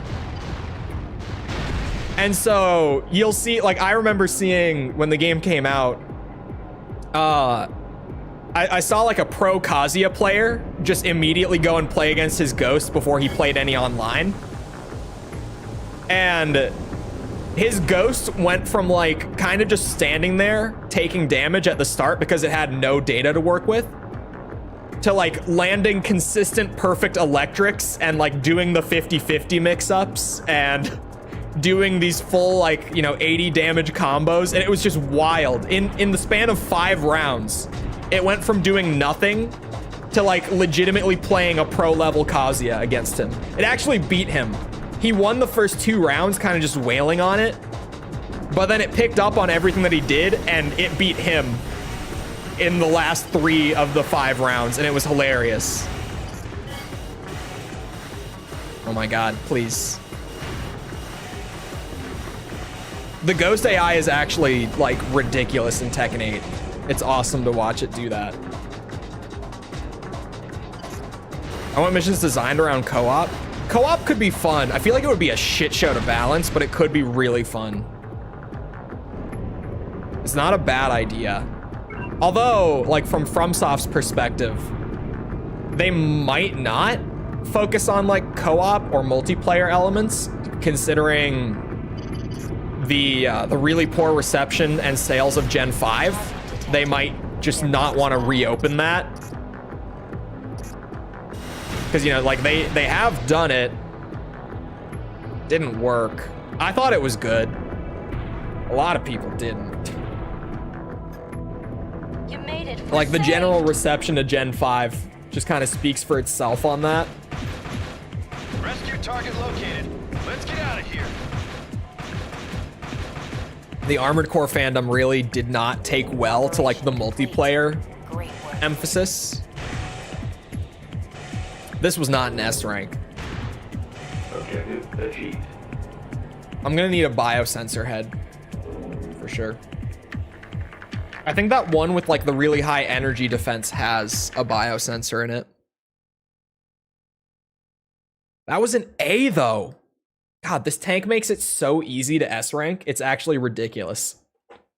It makes it way easier than it should be. And like a third of the damage I took in the entire mission at least was just the lasers in that one room. So if I bring a biosensor, like is it this head? Yeah, this is the one with the really high energy defense. It's a double whammy too. It has a biosensor, right? Yeah. We'll be good with this. This will be the S rank. The S ranks really do go at a nice brisk pace with the tank setup. It makes things way easier than they should be. I wish they combined them with the fast-paced combat and 4 answer. The UNACs are a really good idea to bring back, I think. Commencing our search. Because I thought they were balanced really well in Verdict Day 2. Because they would make the missions really easy, but because of all the extra ammo spent and the extra repair costs on needing to repair their parts, like, yeah, I could get through a mission really easily with a UNAC, but I would make like no profit. Actually, a lot of the time I would lose money overall from bringing the UNAC just because they were so expensive. It would like double your costs or more depending on what setups they had. So like, yeah, you can get through it, but it's gonna set you up in like a bad spot going forward if you use it as you're going through the campaign, at least in terms of money and stuff. Shields in 6 are pointless. I could take marginally less damage or deal a shitload more damage. In PvE, kind of. In PvP, I don't feel like it's worth it to bring a shield for the setup that I run. But because I run like a stun-heavy melee setup in PvP, I do notice that when players are using shields, I just have a way harder time fighting them. Because they don't completely lock me out of my strategy, but they make it take like twice as long to actually stagger them and get my big damage off of it. In PvP, they feel great. In PvE, they don't really reduce the damage enough to be worth it. Because the thing, like, they reduce the stagger buildup more than they reduce the damage. Like, they make it seem like the point is to reduce damage, but it's really to reduce the ACS load. Like, that's definitely their intended purpose. But in PvE, it's not very important to reduce your ACS load like 9 times out of 10. It definitely feels like it's pointless for the single player stuff. But, you know, that every Armored Core game has a ton of stuff that is pointless for the single player PvE stuff. See how much better this is with the biosensor and not just getting melted in this giant room. Yeah, this will be the S rank just because of that change. Amazing. Armored Core Gaming. Oh, where? Hello.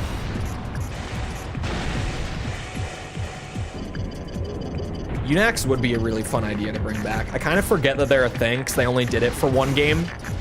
But like, they were really cool. You know what else would be fun? A side mode for PvP, and this is like extra crazy of me, but just like, hear me out, right? I doubt this is ever a thing they would do, but it's a really fun idea. An extra PvP mode where you'd pretty much do like battle bots, like Formula Front style. You build your AC with the parts that are normally in the game. They could literally just rip the Formula Front system for the AI. It's not perfect, but it would more than get the job done for like a side mode. You program the AI ahead of time, and then you just watch it go against someone else's like custom setup bot with its own programmed AI. Just as a side mode for fun, that would be a good ass time. It would be a great time. Just made my 40th build though. Yeah, AC6 is one of those games that because of the core gameplay, I could just play it, and then I could replay it, and then I could replay it. It's why it was tied for my game of the year last year. It wasn't, well, I say that it's tied. I think that, like, more definitively, I do think that RE4 was my game of the year. But AC6 was, like, barely behind it. It was right there for me. I don't think either of those were the best game I played last year. I think the best game I played last year was Baldur's Gate 3. Like, hands down, not even close. But those were my favorite games that I played last year.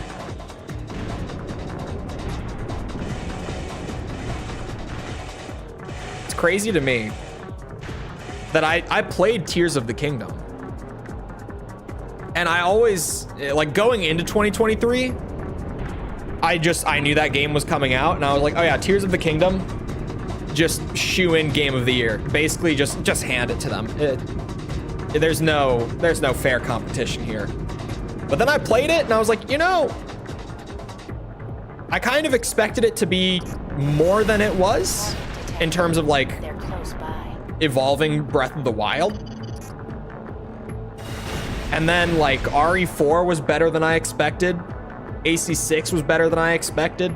Baldur's Gate came out, which I didn't even think would actually happen because that game had been delayed so many times. You made it. We're saved. And, like, Tears of the Kingdom didn't even land in my top 3. Target located. This is on emulator, yeah. Operation complete. Great work, Raven. Mission complete. Combat system disengaged. Yeah, I am, like, looking back at it, I'm surprised that Tears of the Kingdom kind of just got swept to the side the way it did last year. There were certainly people who thought it was their game of the year. But even just outside of, like, my own experience and the fact that they didn't win the award and all that, like, I feel like there's a lot of people that would not say that Tears of the Kingdom was their game of the year. And I think that most people kind of just expected going in that it would be game of the year. I feel like everyone was kind of like, yeah, they kind of win by default. Even if you weren't, like, thrilled by the idea, I feel like most people were just like, yeah, they win by default. Foam Stars is the only good game this year. I haven't played Foam Stars. I have no interest in it either. I don't like Splatoon, and Foam Stars just looks like slightly worse Splatoon. But Tekken 8 is fantastic. So far, I would say Tekken 8. Oh, and I haven't played it yet, but I will at some point, whenever they bring it to Steam, because I'm not going to buy it on Epic Games Store. But the new Prince of Persia game is also apparently really good. But that's going to be like the sleeper hit of the year, where it's kind of like, if you played it, you know, but most people didn't play it because the advertising budget just wasn't as high as it probably should have been for a big revival like that. Because apparently the game is really damn good. Like, it's one of the best Metroidvanias in recent years, is what I've heard. But just a lot of people skipped out on it. I was gonna play it day one. I only didn't when I found out that they were on Epic Games Store only for like the first year or so. And I was like, I can wait. I don't need to buy it day one. I don't want to own it on that shitty launcher. I hate the Epic Games Store. It's just really, if I don't have to use it, I don't want to. Like, I know Dead Island 2 is apparently going to release on Steam by the end of the month. I just saw the listing go up recently. So at this point, it really is like Epic Games Store is just an immediate, I'll wait a year. Like, I can wait. Because if I wait, I get it on the platform I want it at the same price, or honestly, at a lower price, most likely, a year later. If I can wait for it to go on Steam, I can wait for a sale as well, right? I love all the free... I do love the free games. Like, my Epic Games library is pretty big, but it's all just games that I got for free. I've bought very few games on Epic Games. I've redeemed a lot of free games for, like, the month. For sure. Oh, God. Oh God, please stop. What was I gonna say? Oh, the combat in Zelda. Yeah, the Breath of the Wild and Tears of the Kingdom. As someone who played a ton of Breath of the Wild, I feel like the biggest mistake that Tears of the Kingdom made was not really changing the combat.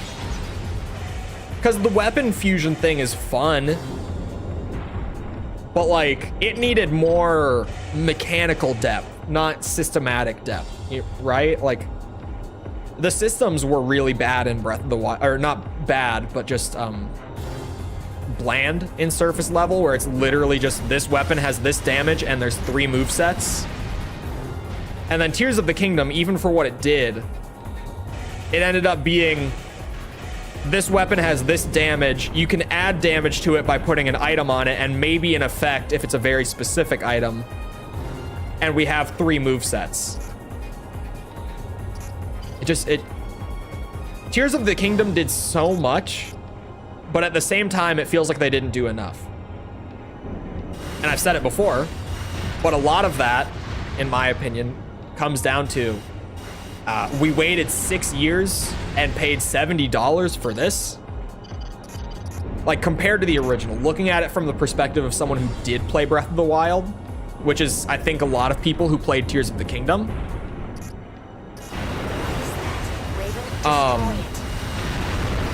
It really was like, I waited so long and I paid a higher price tag for an expansion that is not very different. Okay, I might need a faster AC for you. This might just be a problem.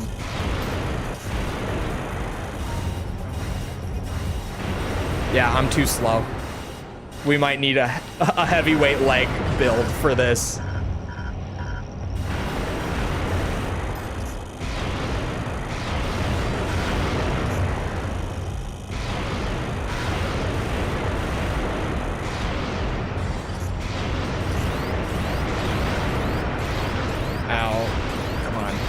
Are we gonna die? Is he resistant to energy by chance? Because that was a lot of damage. Pretty much he's... The map is changed enough, I think. But it's...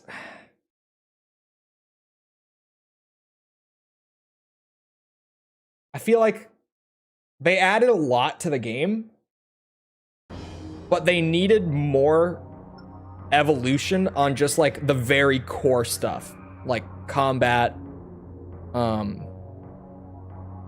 exploration, like just the very core things were what needed the most work.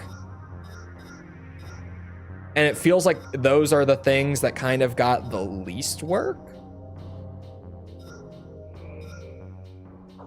at least to me. Is 630 the highest energy defense?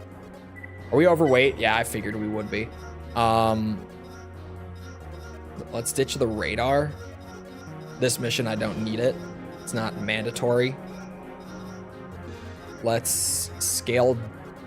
Let's just get rid of the laser cannon, to be honest. I barely ever need it.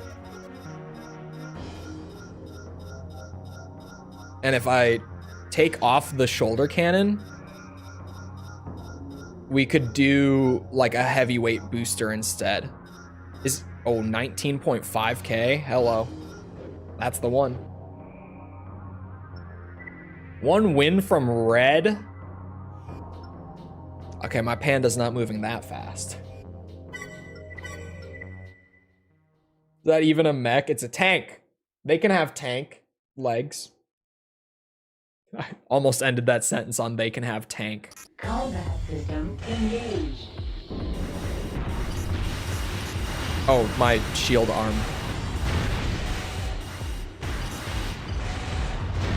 I forget. Better radiator? Radiators aren't really... I don't even need it. Look at that. I was gonna say, like, heat isn't a problem until the next game. In which case, it's about to become a big problem for all the builds that I do, regardless of whether I'm like a high heat build or not. It's just always going to be a problem because it's Nexus and Ninebreaker beyond that.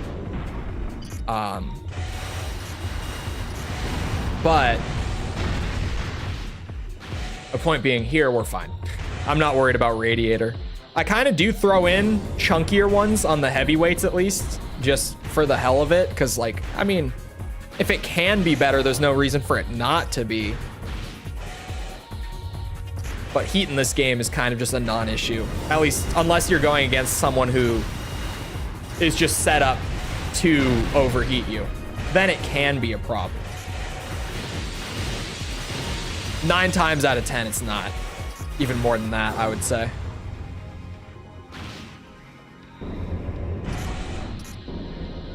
I feel like Tears was great. To give it the credit that I probably should, Tears was really great for like the first couple weeks. You know, when the hype was all there with it, it's fantastic. But once the hype died, oh my God, how do you open up again? I know that little lid on the front will open up.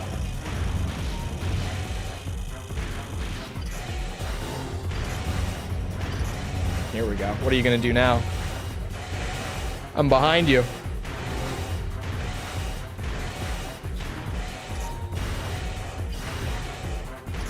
Okay, we might have a problem if I run out of ammo. Which I'm only just now realizing.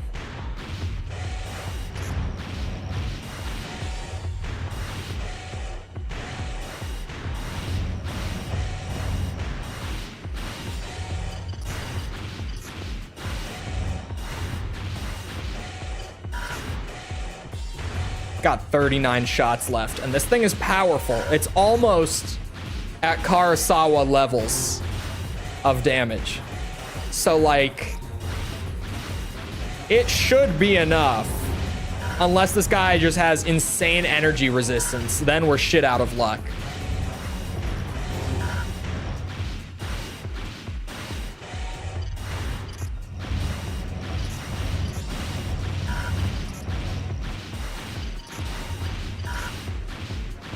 What is it? Blob.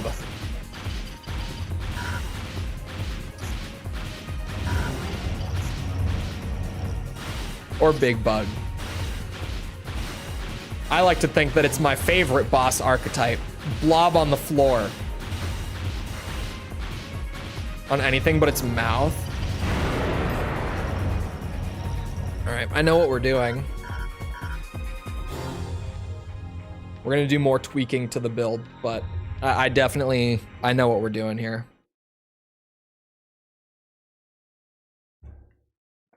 I got the plan. I got it worked out. Here's what we're doing. We maximize energy defense, right? We swap the parts a little bit. I know the core is already maximized. Oh, the headpiece is too. So the arms are the only thing that needs to change, right? I think 506 is the max on arms. Oh no, 518. We max energy defense. And we go a little crazy. We bring Moonlight. And that's what we're doing. I don't need to save until we get it done. Covetous Demon. Primeval Demon. Reminds me of Nightmare from Devil May Cry. The blob on the floor that was definitely worth fighting 3 times. For sure. Don't question it. How could it not be? We're gonna have a little less defense because of the loss on the arm shield.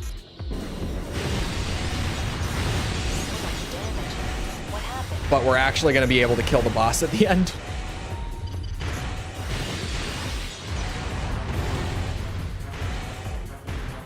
Because I'm almost 100% at this point that the whole time factoring into your rank in old gen is just complete boo hockey. It's just not true.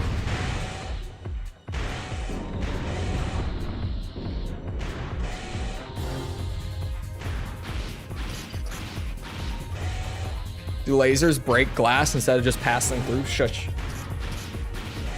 Shh. Video game.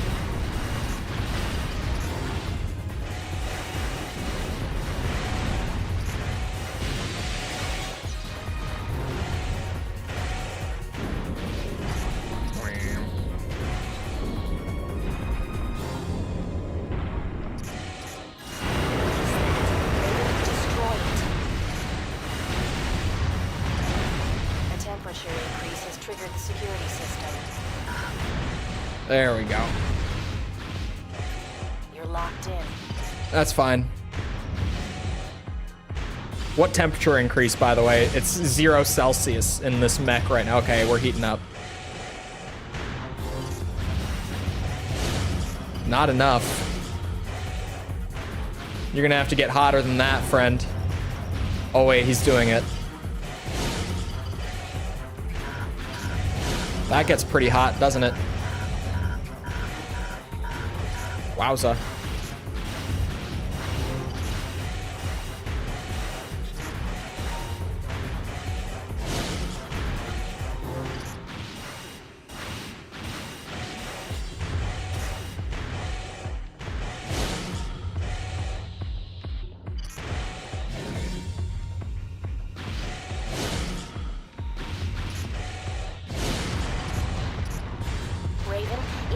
transmission. Moonlight does it.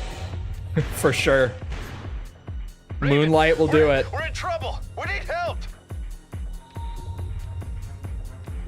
Cannot unlock gate. Oh my god. This mission. I'm coming. Don't worry. I forgot that there's more and that I have to fight a second blob on the floor. Because much like Devil May Cry 3, or sorry, just Devil May Cry, the blob on the floor is a fight worth repeating, of course. We all know that it's true. Everyone loves a good blob on the floor. Nothing better. Good old blob on the floor. Where's Keeper going? Where is that guy? Oh, I think he's in the room with the hidden part, isn't he?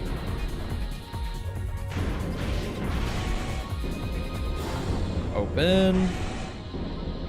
The energy is not efficient on this build. It's fine. We make it work.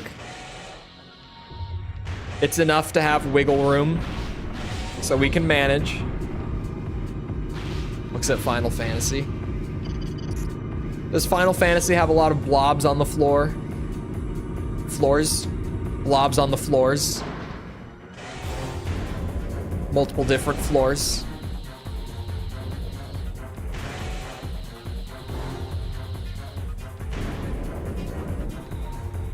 Everyone knows that there's nothing scarier than a good old blob on the floor. So it could make sense. At least according to a lot of game devs and designers. There's apparently not much that says final boss quite like blob on the floor. Looking at you too, Arkham. You fit in the category. Close enough. DMC3 did have a good old blob fight, didn't it? Who doesn't have fond memories fighting Arkham?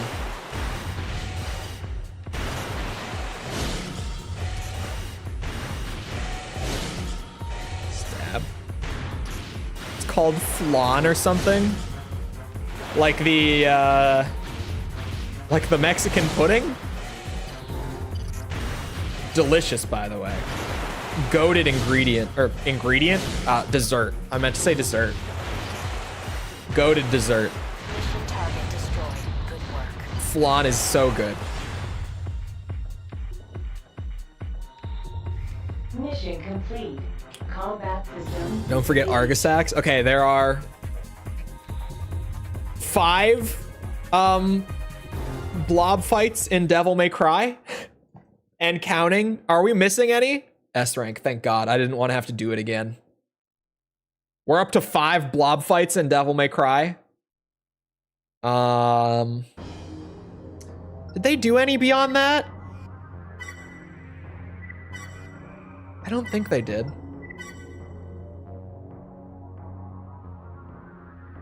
Clifoth? Okay, sure. It's a blob. Sure, there's 6 blob fights. That one's a little bit of a stretch, but it fits. Good enough. I'll take it.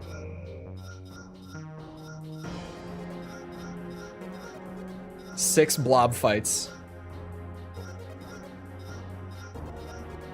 No, 5 didn't have a proper blob fight, but it had the Clifoth route, which can count if we want it to. So why not? Oh, and the headpiece. Oh, and the arm shield. Hold on.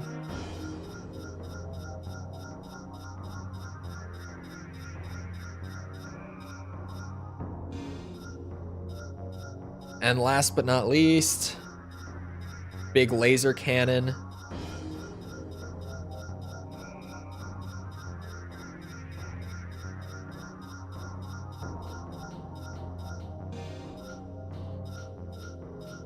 And just throw a radar on there. It's fine. It helps to have a radar.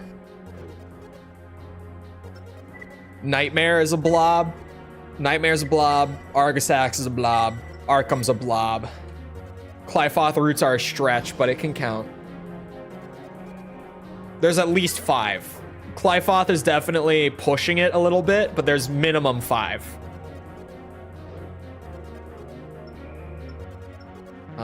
Okay, how many missions are left? Because I know that we're in Zone 4. Oh no, Zone 4 is done. And we already have that, so there's 3, 5, 8 S ranks left. That's not bad. That's really not bad. Just consider how many we've done today. That's really not bad. Hold on though. I have to piss pretty bad. So, I'm gonna get up for a minute. Feel free to get a drink, snack, bathroom break yourself, whatever, while I'm up real quick. And when I get back, we've got an hour roughly. We could at least do most of these S ranks in an hour, I think. I don't know if we'll get all of them, but we can definitely get most of them done. So I'll be back in a minute to continue the grind. I'll see you then.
All right, I'm back.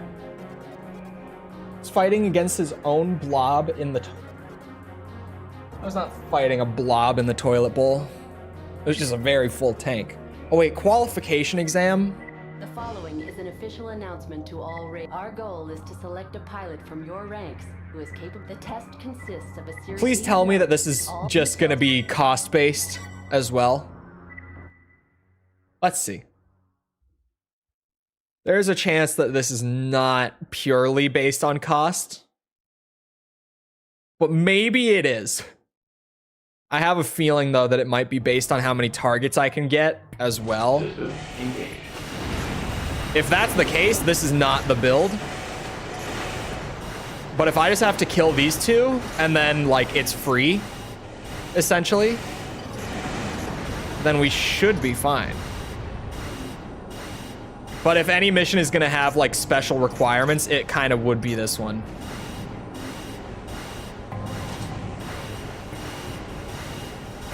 Look at these dumbasses trying to shoot the targets. What's wrong with you? I'm right here.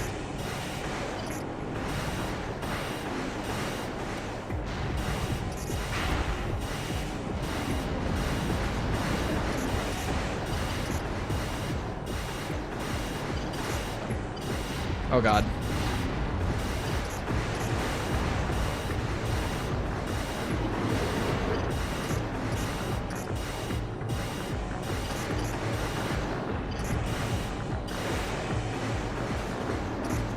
It's better to emulate or get a disc for PS3.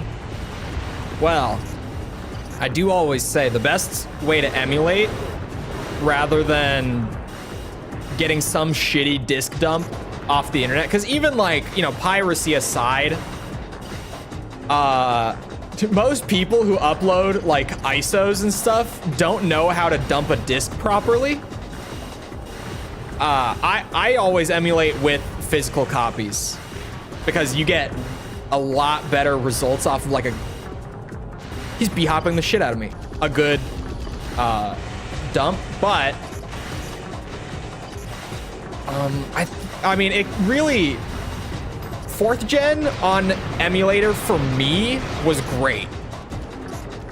That being said, by the time that I had gotten to 4th gen, I had literally like a couple weeks before upgraded my PC to very high spec. So my experience will not be everyone's, but I've heard across the board a lot of people have good experiences with the emulation side of it.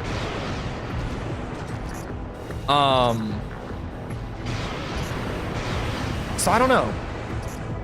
I know that you potentially, for sure, can get a much smoother frame rate out of emulation. I know that it was kind of notorious for having bad frame rates on actual hardware.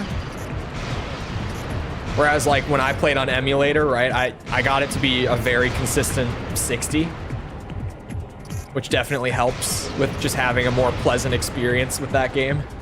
With those games, both of them, right? Kind of depends. For me, with most like old stuff, my go-to is like use a physical disc to emulate with. Because even if you don't learn how to dump properly, like that's fine, because you can just run it through a disk drive if you have one. Because a lot of gaming PCs don't have one, which is fair enough. But if you have a disk drive, you can just play straight through that too. A rank. It's totally damage. It's just damage based. Wonderful. Or sorry, not damage, cost based again. Definitely cost based, which we will take. Makes my life very easy. You know what else makes my life very easy? When people like the stream, smiley face. Good one. That was a good one. I'm proud of myself. That was smooth. Subtle plug. I bet some people didn't even catch it. So smooth. So sneaky. The test will... So I just gotta do that, but do it better.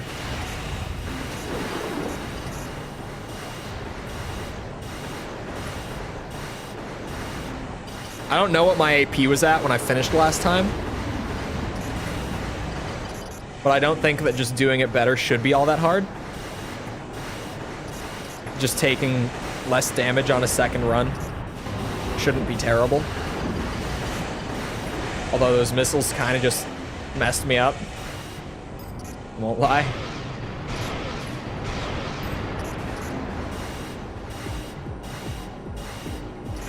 Damn you. You and your slippery ways.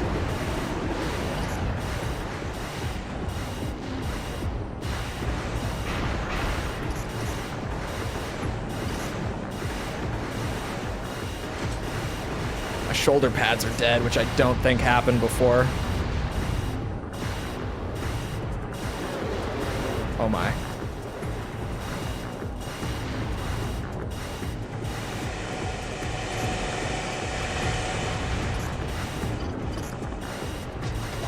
Where's the Linus Tech Tips plug? Is he good at them? I don't watch Linus. I know. PC gamer that doesn't watch Linus, unheard of, but I genuinely, I don't. Is he good at them? I don't really watch any like PC, I'm trying to think like how to describe it. I don't really watch any like PC YouTube channels, like guys who just, you know, build PCs, talk about PCs, that sort of thing. It's not really my thing. I've got my buddies who are huge nerds about it. And like, I'm kind of on a need to know basis with PC stuff. I'm like, when I'm building a PC, I'll get really into it for like a super short period. And I've got them to like bounce questions off of, and I build it, and then I'm back to barely paying attention again for the foreseeable future. I don't think this was better. PC tech channels, that's what I would, tech channel is what I was missing. Like, of them, Linus definitely is one of the better ones. Like, you know, they make an occasional, you know, whoopsie, little mistakes here and there, but who doesn't? That's just YouTube. Especially in like a tech space where you're literally just talking like specs and comparing benchmarks and stuff. It's really easy to just get a number wrong somewhere. You made it, Raven. You ever try to enable achievement features? Add another thing to complete? No. I know that it's a thing. I've never enabled it. Playing mech whack-a-mole? Pretty much. I don't think that the targets are super important to the rank. Yeah, that was another A. It's hard because the arena is so large. To try to like kill them quickly, especially with the setup I've got, where I'm very slow. This is a weirdly tricky S rank. Like, I don't need to do that much better. We are at A. It's not like I'm super far off from an S, but it's just a weird one to have to improve. System engaged. Maybe if I kill the quad leg one first, it might make my life easier. I don't know. Let's experiment. And like, that's annoying. Losing my double lock because one of them zips by.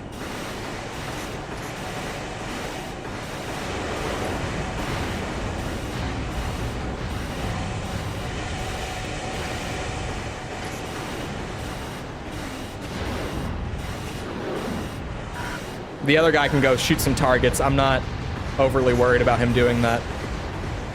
That worked out pretty nicely. That might be the way to go, because the quad leg is so much easier to like back into a corner and take out, whereas this guy is just going to be way more mobile. We are at 95%. There was like a random hidden part that I apparently hadn't gotten the challenge for that dropped.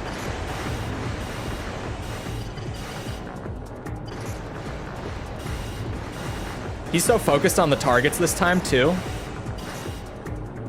There's some RNG going on with this S rank, but it seems to be kind of in my favor this run. Is he? No, it's just his shoulder pads that are sparking. I was like, is he sparking or are his shoulder pads gonna break? Wait, he's now sparking.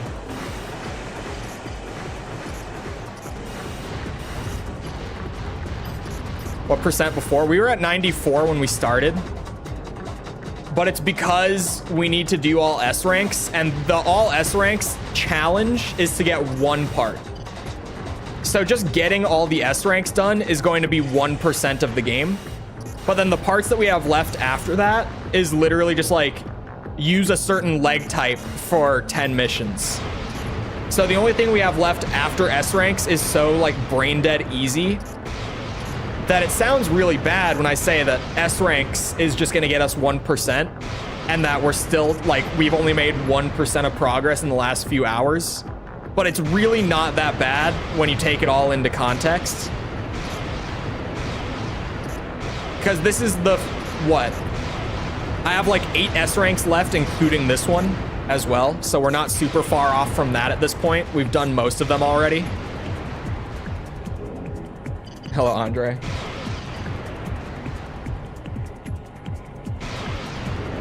We're making great progress. The shoulder pads can break if they absorb enough damage. It takes a good bit. Like, mine are sparking right now. His broke.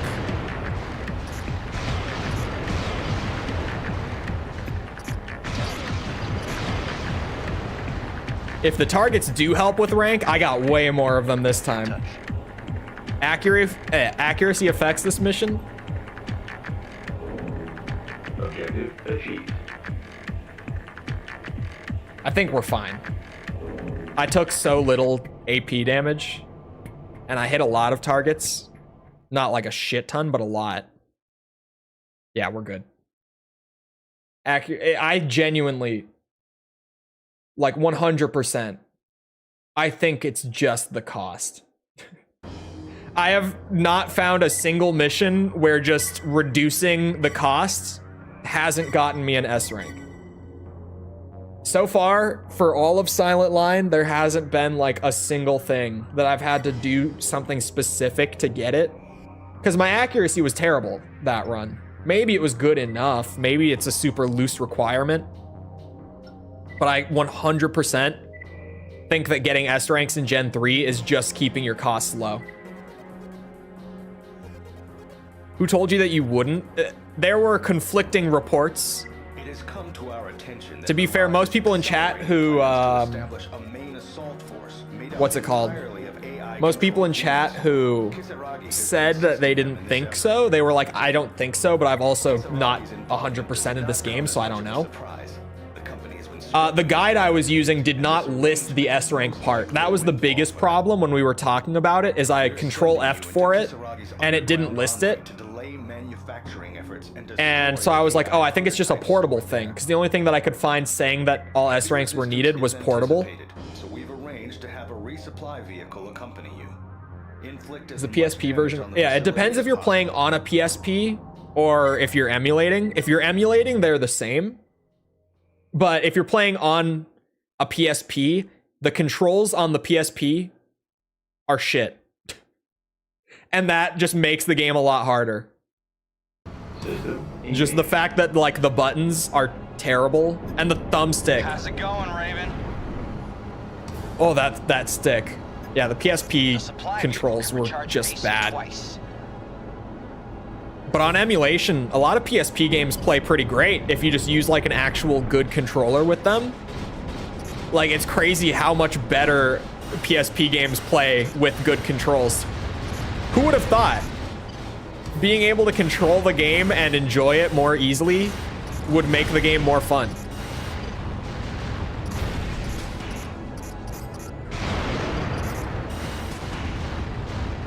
Looking up and down with the face buttons. Oh, that's also a thing for Armored Core, yeah. I mean, let's not lie to ourselves here, okay? Looking up and down with the triggers in old gen is already awful. Like, even though so many of us are used to it, let's not act like, you know, it's easy to get used to it. Maybe if you were like really, really young when you first played Armored Core and you just didn't have much basic gaming literacy to begin with, it would feel easier.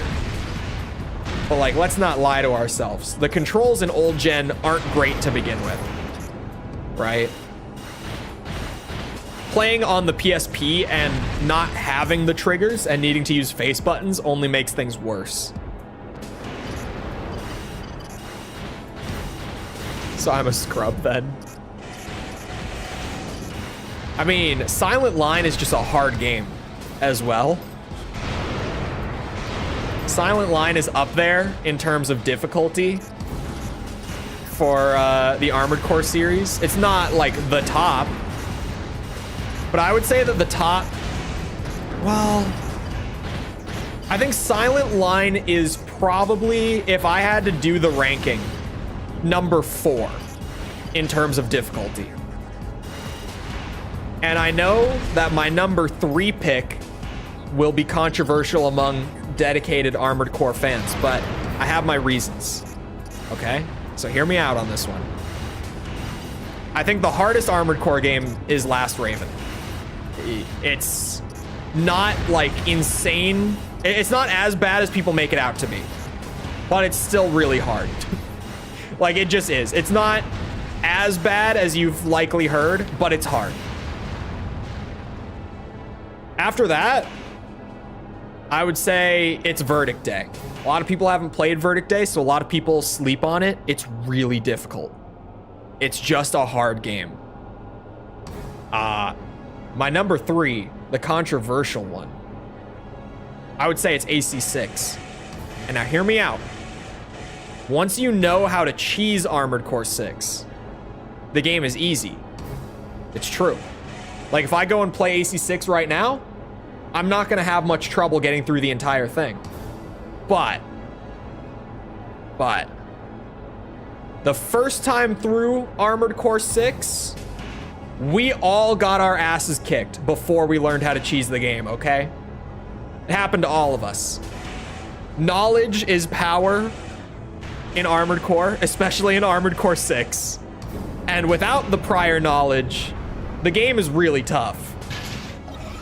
It just is. Did I do Zenaida? I did not do Zenaida. I did not mean to. Okay, that's fine. I meant to just put my arm shield back up. But that's fine.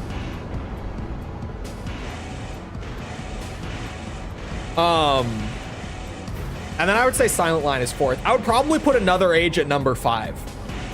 Because I think Another Age is mostly pretty easy. But Another Age has like a good handful of tough encounters that are really tough.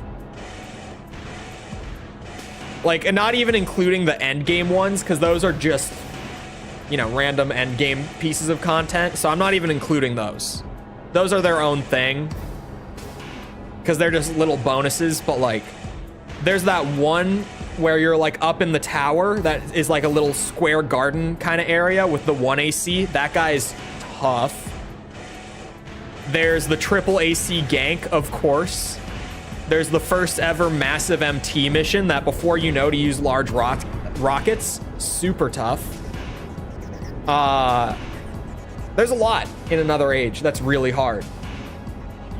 But I think Silent Line has more of those just like 10-minute long gauntlet of pain kind of missions like Last Raven has. Last Raven has those, but worse. AC6 is hard because of bosses. Verdict Day is like a gauntlet of pain kind of game where the missions are just really long with no way to repair and just a lot of damage is flying at you the entire time. And then Verdict Day has the hardest boss in Armored Core. Jay is the single hardest fight in any Armored Core game, hands down. Because even using the cheese strat against Jay, it still took me over an hour using the cheesy build. Like the build that's meant to make him the easiest he possibly can be. It still took me more than an hour of attempts just using that. And before I used that, like I didn't even get his health down by 10%. Just using my normal build, I just couldn't put a dent in him. Another Age is okay. I don't like it very much. I think it's fine. I don't like it compared to the rest of the series. Like on my Armored Core tier list, I put Another Age pretty low. But it really is like Another Age is great if all you want is just like a little gameplay sandbox to chip away at from time to time with AC2's builds and gameplay and stuff. If you want like the proper Armored Core experience, then Another Age is not good. It's just 100 missions with no like connective tissue story-wise. And the economy just goes to shit really early on because, you know, there's 100 missions.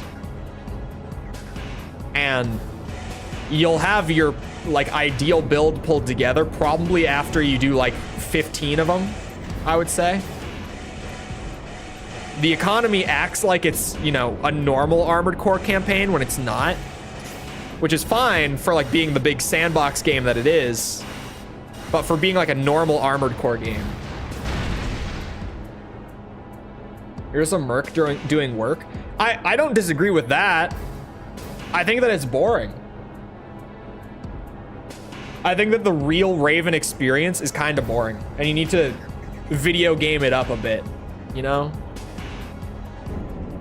You need to spice it up. Because, like, thematically, it's kind of supposed to be mundane and boring. But, like, it's not necessarily conducive to being, like, an interesting video game. You know what I mean?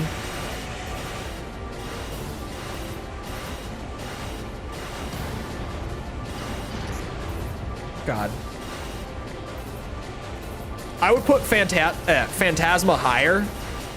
But just because, like, Phantasma has a good arena. I think Phantasma's bosses have really good personality. Its campaign is really short and its story's kind of weird, but, like, it's got personality to it.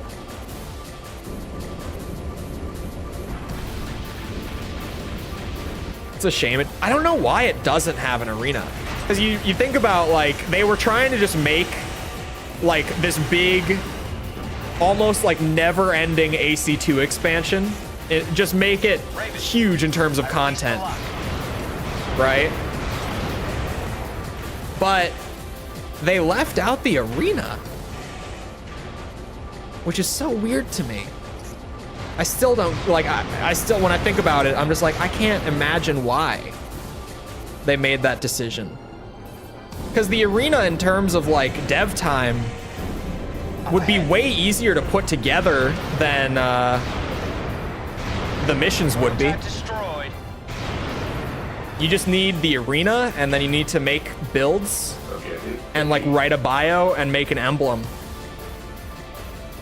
Like, in terms of just dev resources, the arena is really easy for them to make compared to the proper campaign. This mission's results are brought to you by an ad break. We love a good ad break. B. We just need to take significantly less damage. That AC fight at the end is the problem. Definitely. Oh, maybe disk space. And maybe they just wanted pure missions as well. Because they kind of had it in, like, those couple missions where, How's it going, Raven? What's it? Where it was just like, oh yeah, you're fighting in the arena. Like, this is an arena match. Like the 9-ball one. And the ones in the same building before it. Like, they had a few missions in there that were just like, yeah, you're doing arena matches. But it was like 3 matches, you know?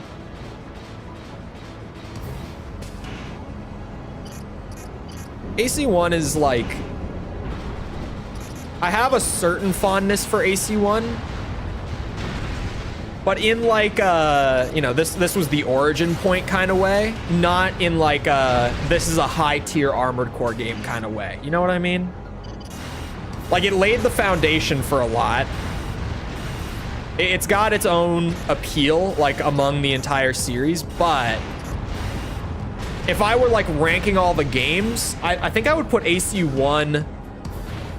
I mean, it would definitely be on the low end. I don't know if I want to say it would be one of the lowest, but it might be. I'm trying to think, like, what AC games do I like less than AC1? Another Age, I would put lower, personally. Because I think that, like, AC1, even though it doesn't do as much as Another Age does, and Another Age's core gameplay is better,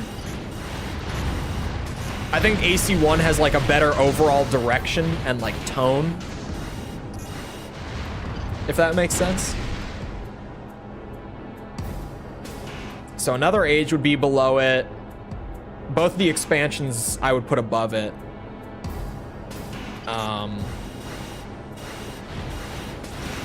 Ninebreaker goes below it. Nexus is kind of a weird one for me. Because, like, Nexus's campaign is really weird, and I don't think it's very good. Nexus is also, like, first of the generation syndrome. We made a game, but or sorry, we made gameplay, but we didn't really have time to make the game, sort of thing. Which is weird because so much was carried over from Gen 3. I think Nexus seems to have gotten too big for its britches. It seems like they kind of aimed too high with having like the whole throwback mission disc and everything. And it held back the game overall. They were just a little too ambitious with that one. It feels like they wanted to make Another Age, but do it better. It feels like it was kind of meant to be the Another Age of Gen 3 in a way. But just for one reason or another, they weren't able to do it. Probably just deadlines and budget and stuff like that. They weren't able to pull it together the right way they wanted to.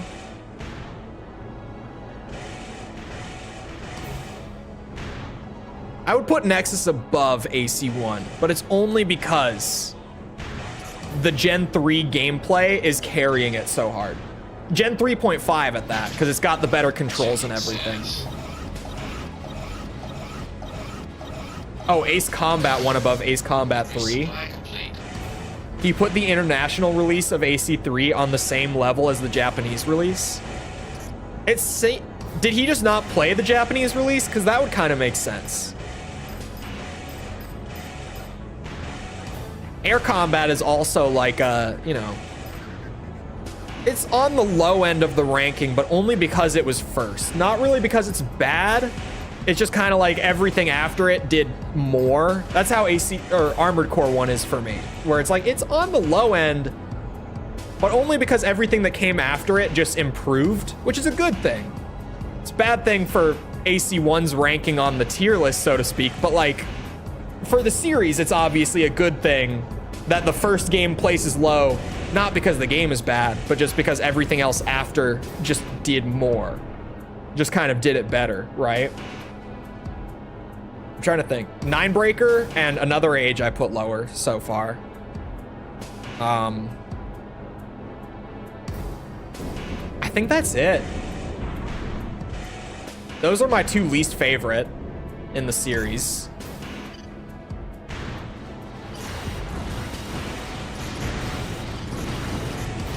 So yeah, I think that's genuinely it. Can you not laser blade me? Hello?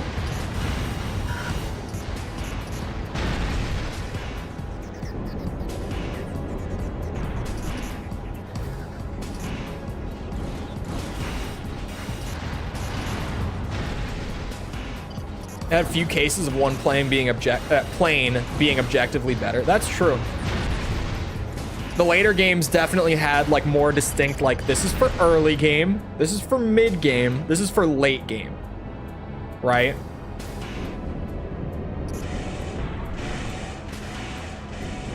I would put AC4 and 4A below any Gen 1, 2, or 3. You're just a hater. You're just a hater. Absolutely not. 4 answer is on my top end. 4 is like around the middle, maybe a little below the midpoint.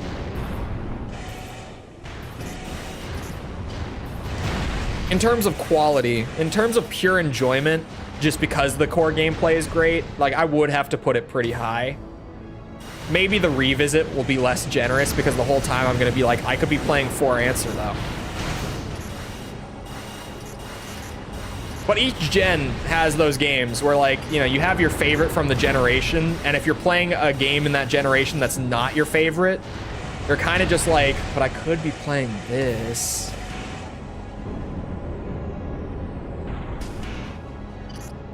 But Gen 4 and 5 have it really bad.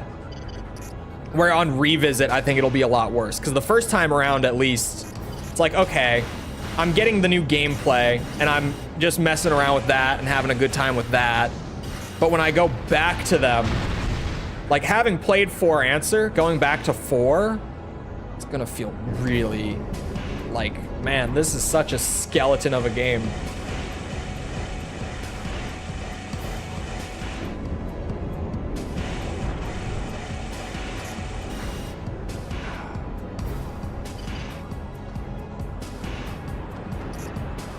I'm like, how much time do we have? Oh, we got time. I could quickly, purely off of gut reaction, just whip up an Armored Core tier list and watch the world burn afterwards. I mean, judging from the review series, I don't seem to have many hot takes about Armored Core. At least in terms of just like where I stand overall on the games, I don't seem to have many hot takes. Other than like, I thought Armored Core 5 was enjoyable, even though it definitely has big problems, like big problems.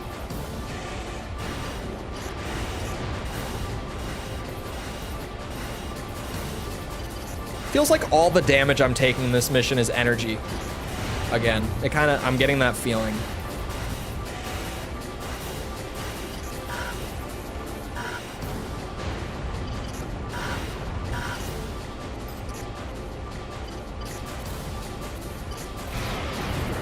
Pure energy defense might be the way for this one, because there are shell-based enemies in this mission, but like they're not really hitting me as much as everything else is. The energy weapons are the problem here.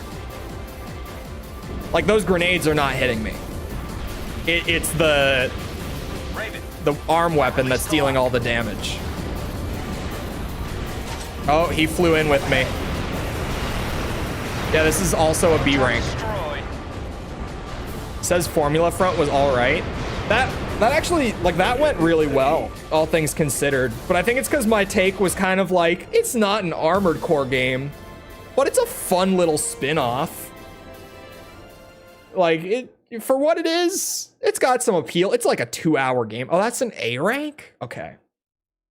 If I swap for pure energy defense, we might fare a lot better. Just in terms of the damage overall. That AC fight at the end is pretty brutal for my AP. It definitely hurts.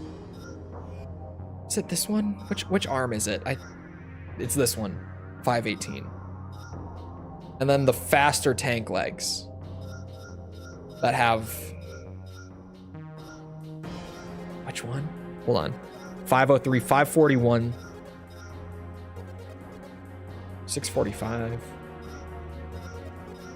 Whoa, that one, the 743, that's a huge boost. That's a huge energy defense boost. I'm not overweight, right? Because these legs are different. Nope, we're good. It's because I have the smaller shoulder cannon. Oh, I just got one of the nicest back cracks. Formula Front is all right. It's mostly, I don't know, 100%ing it might be kind of a slog. I don't know how long it is to 100% it. Like, I know that after you finish the core game, like once you climb the actual main arena ladder, it does just kind of like add in a bunch of opponents to fight, purely for fun. Supply vehicle can recharge your AC twice. I have the hiccups so bad. Sorry. I don't know how many new opponents it adds in, so I don't know if 100% will get boring. But like when you play it for 4 hours and you just kind of mess with the AI stuff and you have a good time with it, like 4 hours is a great length for it to just kind of like pick it up, climb the ranks, be done. Like it doesn't fit the same role that a mainline entry does, but it's a really fun little spin-off. I liked it. You can, the original release of the game didn't have manual piloting, which is why I never touched it.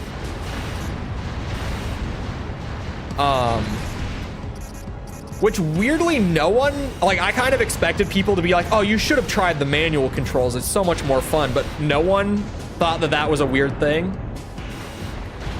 Like I'm doing a similar thing soon when we get to Metal Gear Solid 3. Where I'm gonna be playing Snake Eater for it, like the original PS2 version, which didn't have the freely rotating camera. It had like the preset cameras, the fixed cameras that the other Metal Gear Solid games before had. And so far, the reaction to that has been, why? But I'm doing it. Yet he insists on the OG MGS3. I didn't play the OG Formula Front because there's no English translation for it. And because the one feature that it added in is completely avoidable and I never touched it. I might as well have played the original. It would have made no difference gameplay wise if I had played the original. I just avoided the optional feature that got added in. But I feel like MGS3 with the camera, more people are gonna be like, but why? Have modern camera controls? Yeah, that's why I'm avoiding it. Is because of the modernized camera. And some people have been like, why? Why do you do this? And I'm like, because if they released the game with a poor camera, which everyone is like, but the old camera sucks. I'm like, that's even better. That's why. Like, if that's what they put out, that's what I want to review. I could review like the newest HD version, but I'm way more interested in going back and seeing the OG. Like how I played MSX Metal Gear 2 instead of playing like the HD version. And some people were like, why'd you do that? For the retcons. Which I didn't even know for sure that there were retcons. Metal Gear 2, by the way, so far has the most retcons out of any of the games. Because Metal Gear Solid came along and just changed a ton about that story retroactively. But like, I'm glad that I played the MSX version now instead of the later versions that got like rewritten a little bit so that it would fit more neatly. Because, you know, the big one that I keep bringing up is like when Snake in Metal Gear Solid was like, yeah, Big Boss told me that he was my father in Zanzibar. I was just like, no, he didn't. What? What?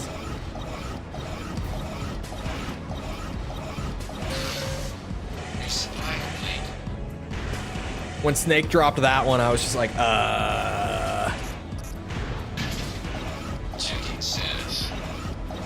And that is probably the single largest retcon in Metal Gear. Like, just all up.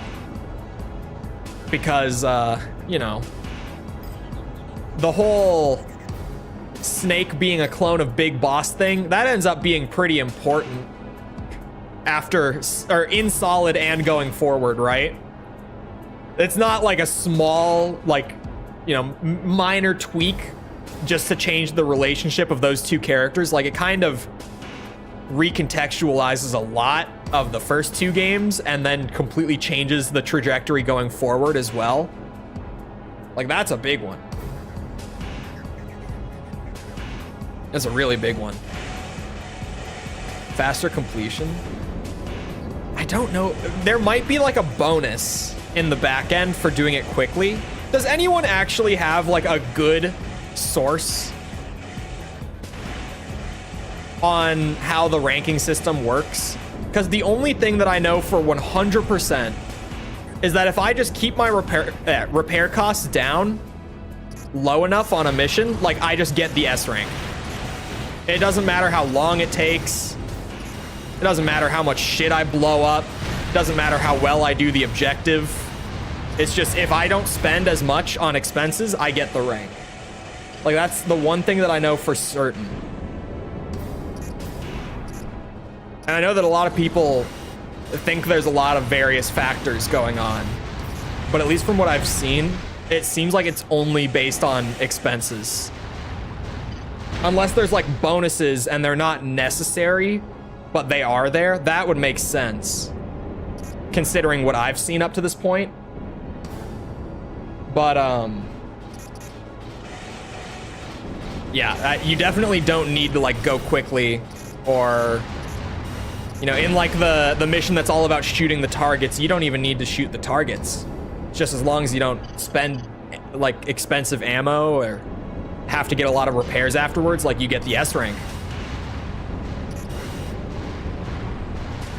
Do you know there's an older version of The Secret Life of Walter Mitty? No? Actually, maybe? I don't know. I've only ever seen one version of it. There's also the chance that there's a new version that I don't know of, but it's probably just that I don't know of the older one.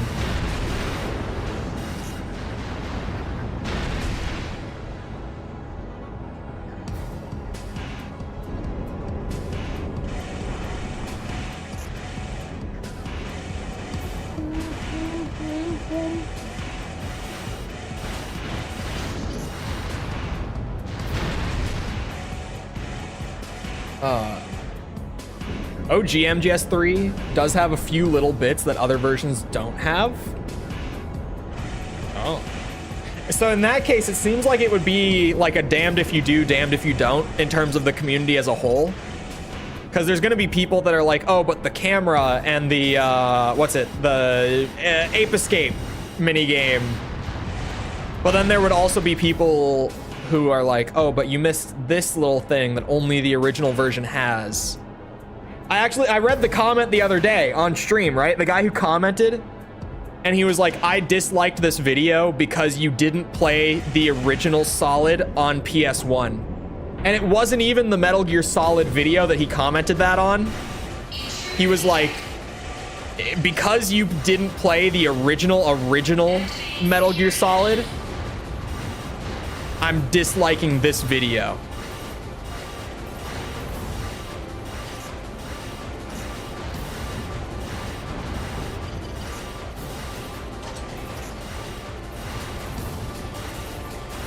But even then, like, I played the PC version, that gameplay wise, it has one change to one encounter. And other than that, it's identical to the PS1 version. Some people are real purists about it. The one with Ben Stiller is technically, what do you mean technically? Technically a remake. Is it just a different movie with like the same general outline? Raven, I released the lock. Be playing the game in the 90s. Yeah, I just played for the resolution. That's why I went with the PC version. Destroyed.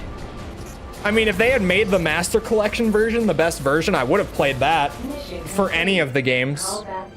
Actually, to be completely fair, I think Metal Gear 1 and 2 and probably Snake's Revenge, those are more than likely the best versions of those. But for MGS 1, 2, and 3, none of the versions in the Master Collection are the best version available. So I've completely not bought the Master Collection. I was planning on it because it was going to come out right around the time that I finished up Armored Core, and I knew I was doing Metal Gear, like when I was doing the AC6 video, right? I had it planned. So I had planned on buying the Master Collection before it came out, but then it came out, and it was like, oh yeah, like each of these is kind of weird. Is the best version overall. I know that with MGS3, and it's like getting into purist territory, right? But I only get purist about it because, what's it called? Because it's an official re-release, and especially when you call it the Master Collection, and you imply like, these are all the games in the best version possible. I'm going to get nitpicky about it, even though I haven't even played the goddamn game yet. But I know that a lot of visual effects that were in the PS2 version are missing in the HD versions of MGS 2 and 3. And they used the HD versions from Bluepoint for the Master Collection. They just plopped those in. They didn't even, my favorite thing about it, with them just plopping in the HD Bluepoint versions, is they didn't even update like the title screens of MGS 2 and 3. So if you boot them up, it's not copywritten at the bottom for 2023. It's copywritten for, I think, like 2012, was it? Hold on. Metal Gear Solid HD. When did those come out? 2011. The copyright on the main menu says like, for MGS2, right? It'll say like, Konami copyright 2001, 2011. Because you always do like the original copyright and then that release of the game. And they didn't even update the copyright on the title screen for the Master Collection. They just dragged and dropped, and they upped the resolution to 1080 instead of 720. Done day.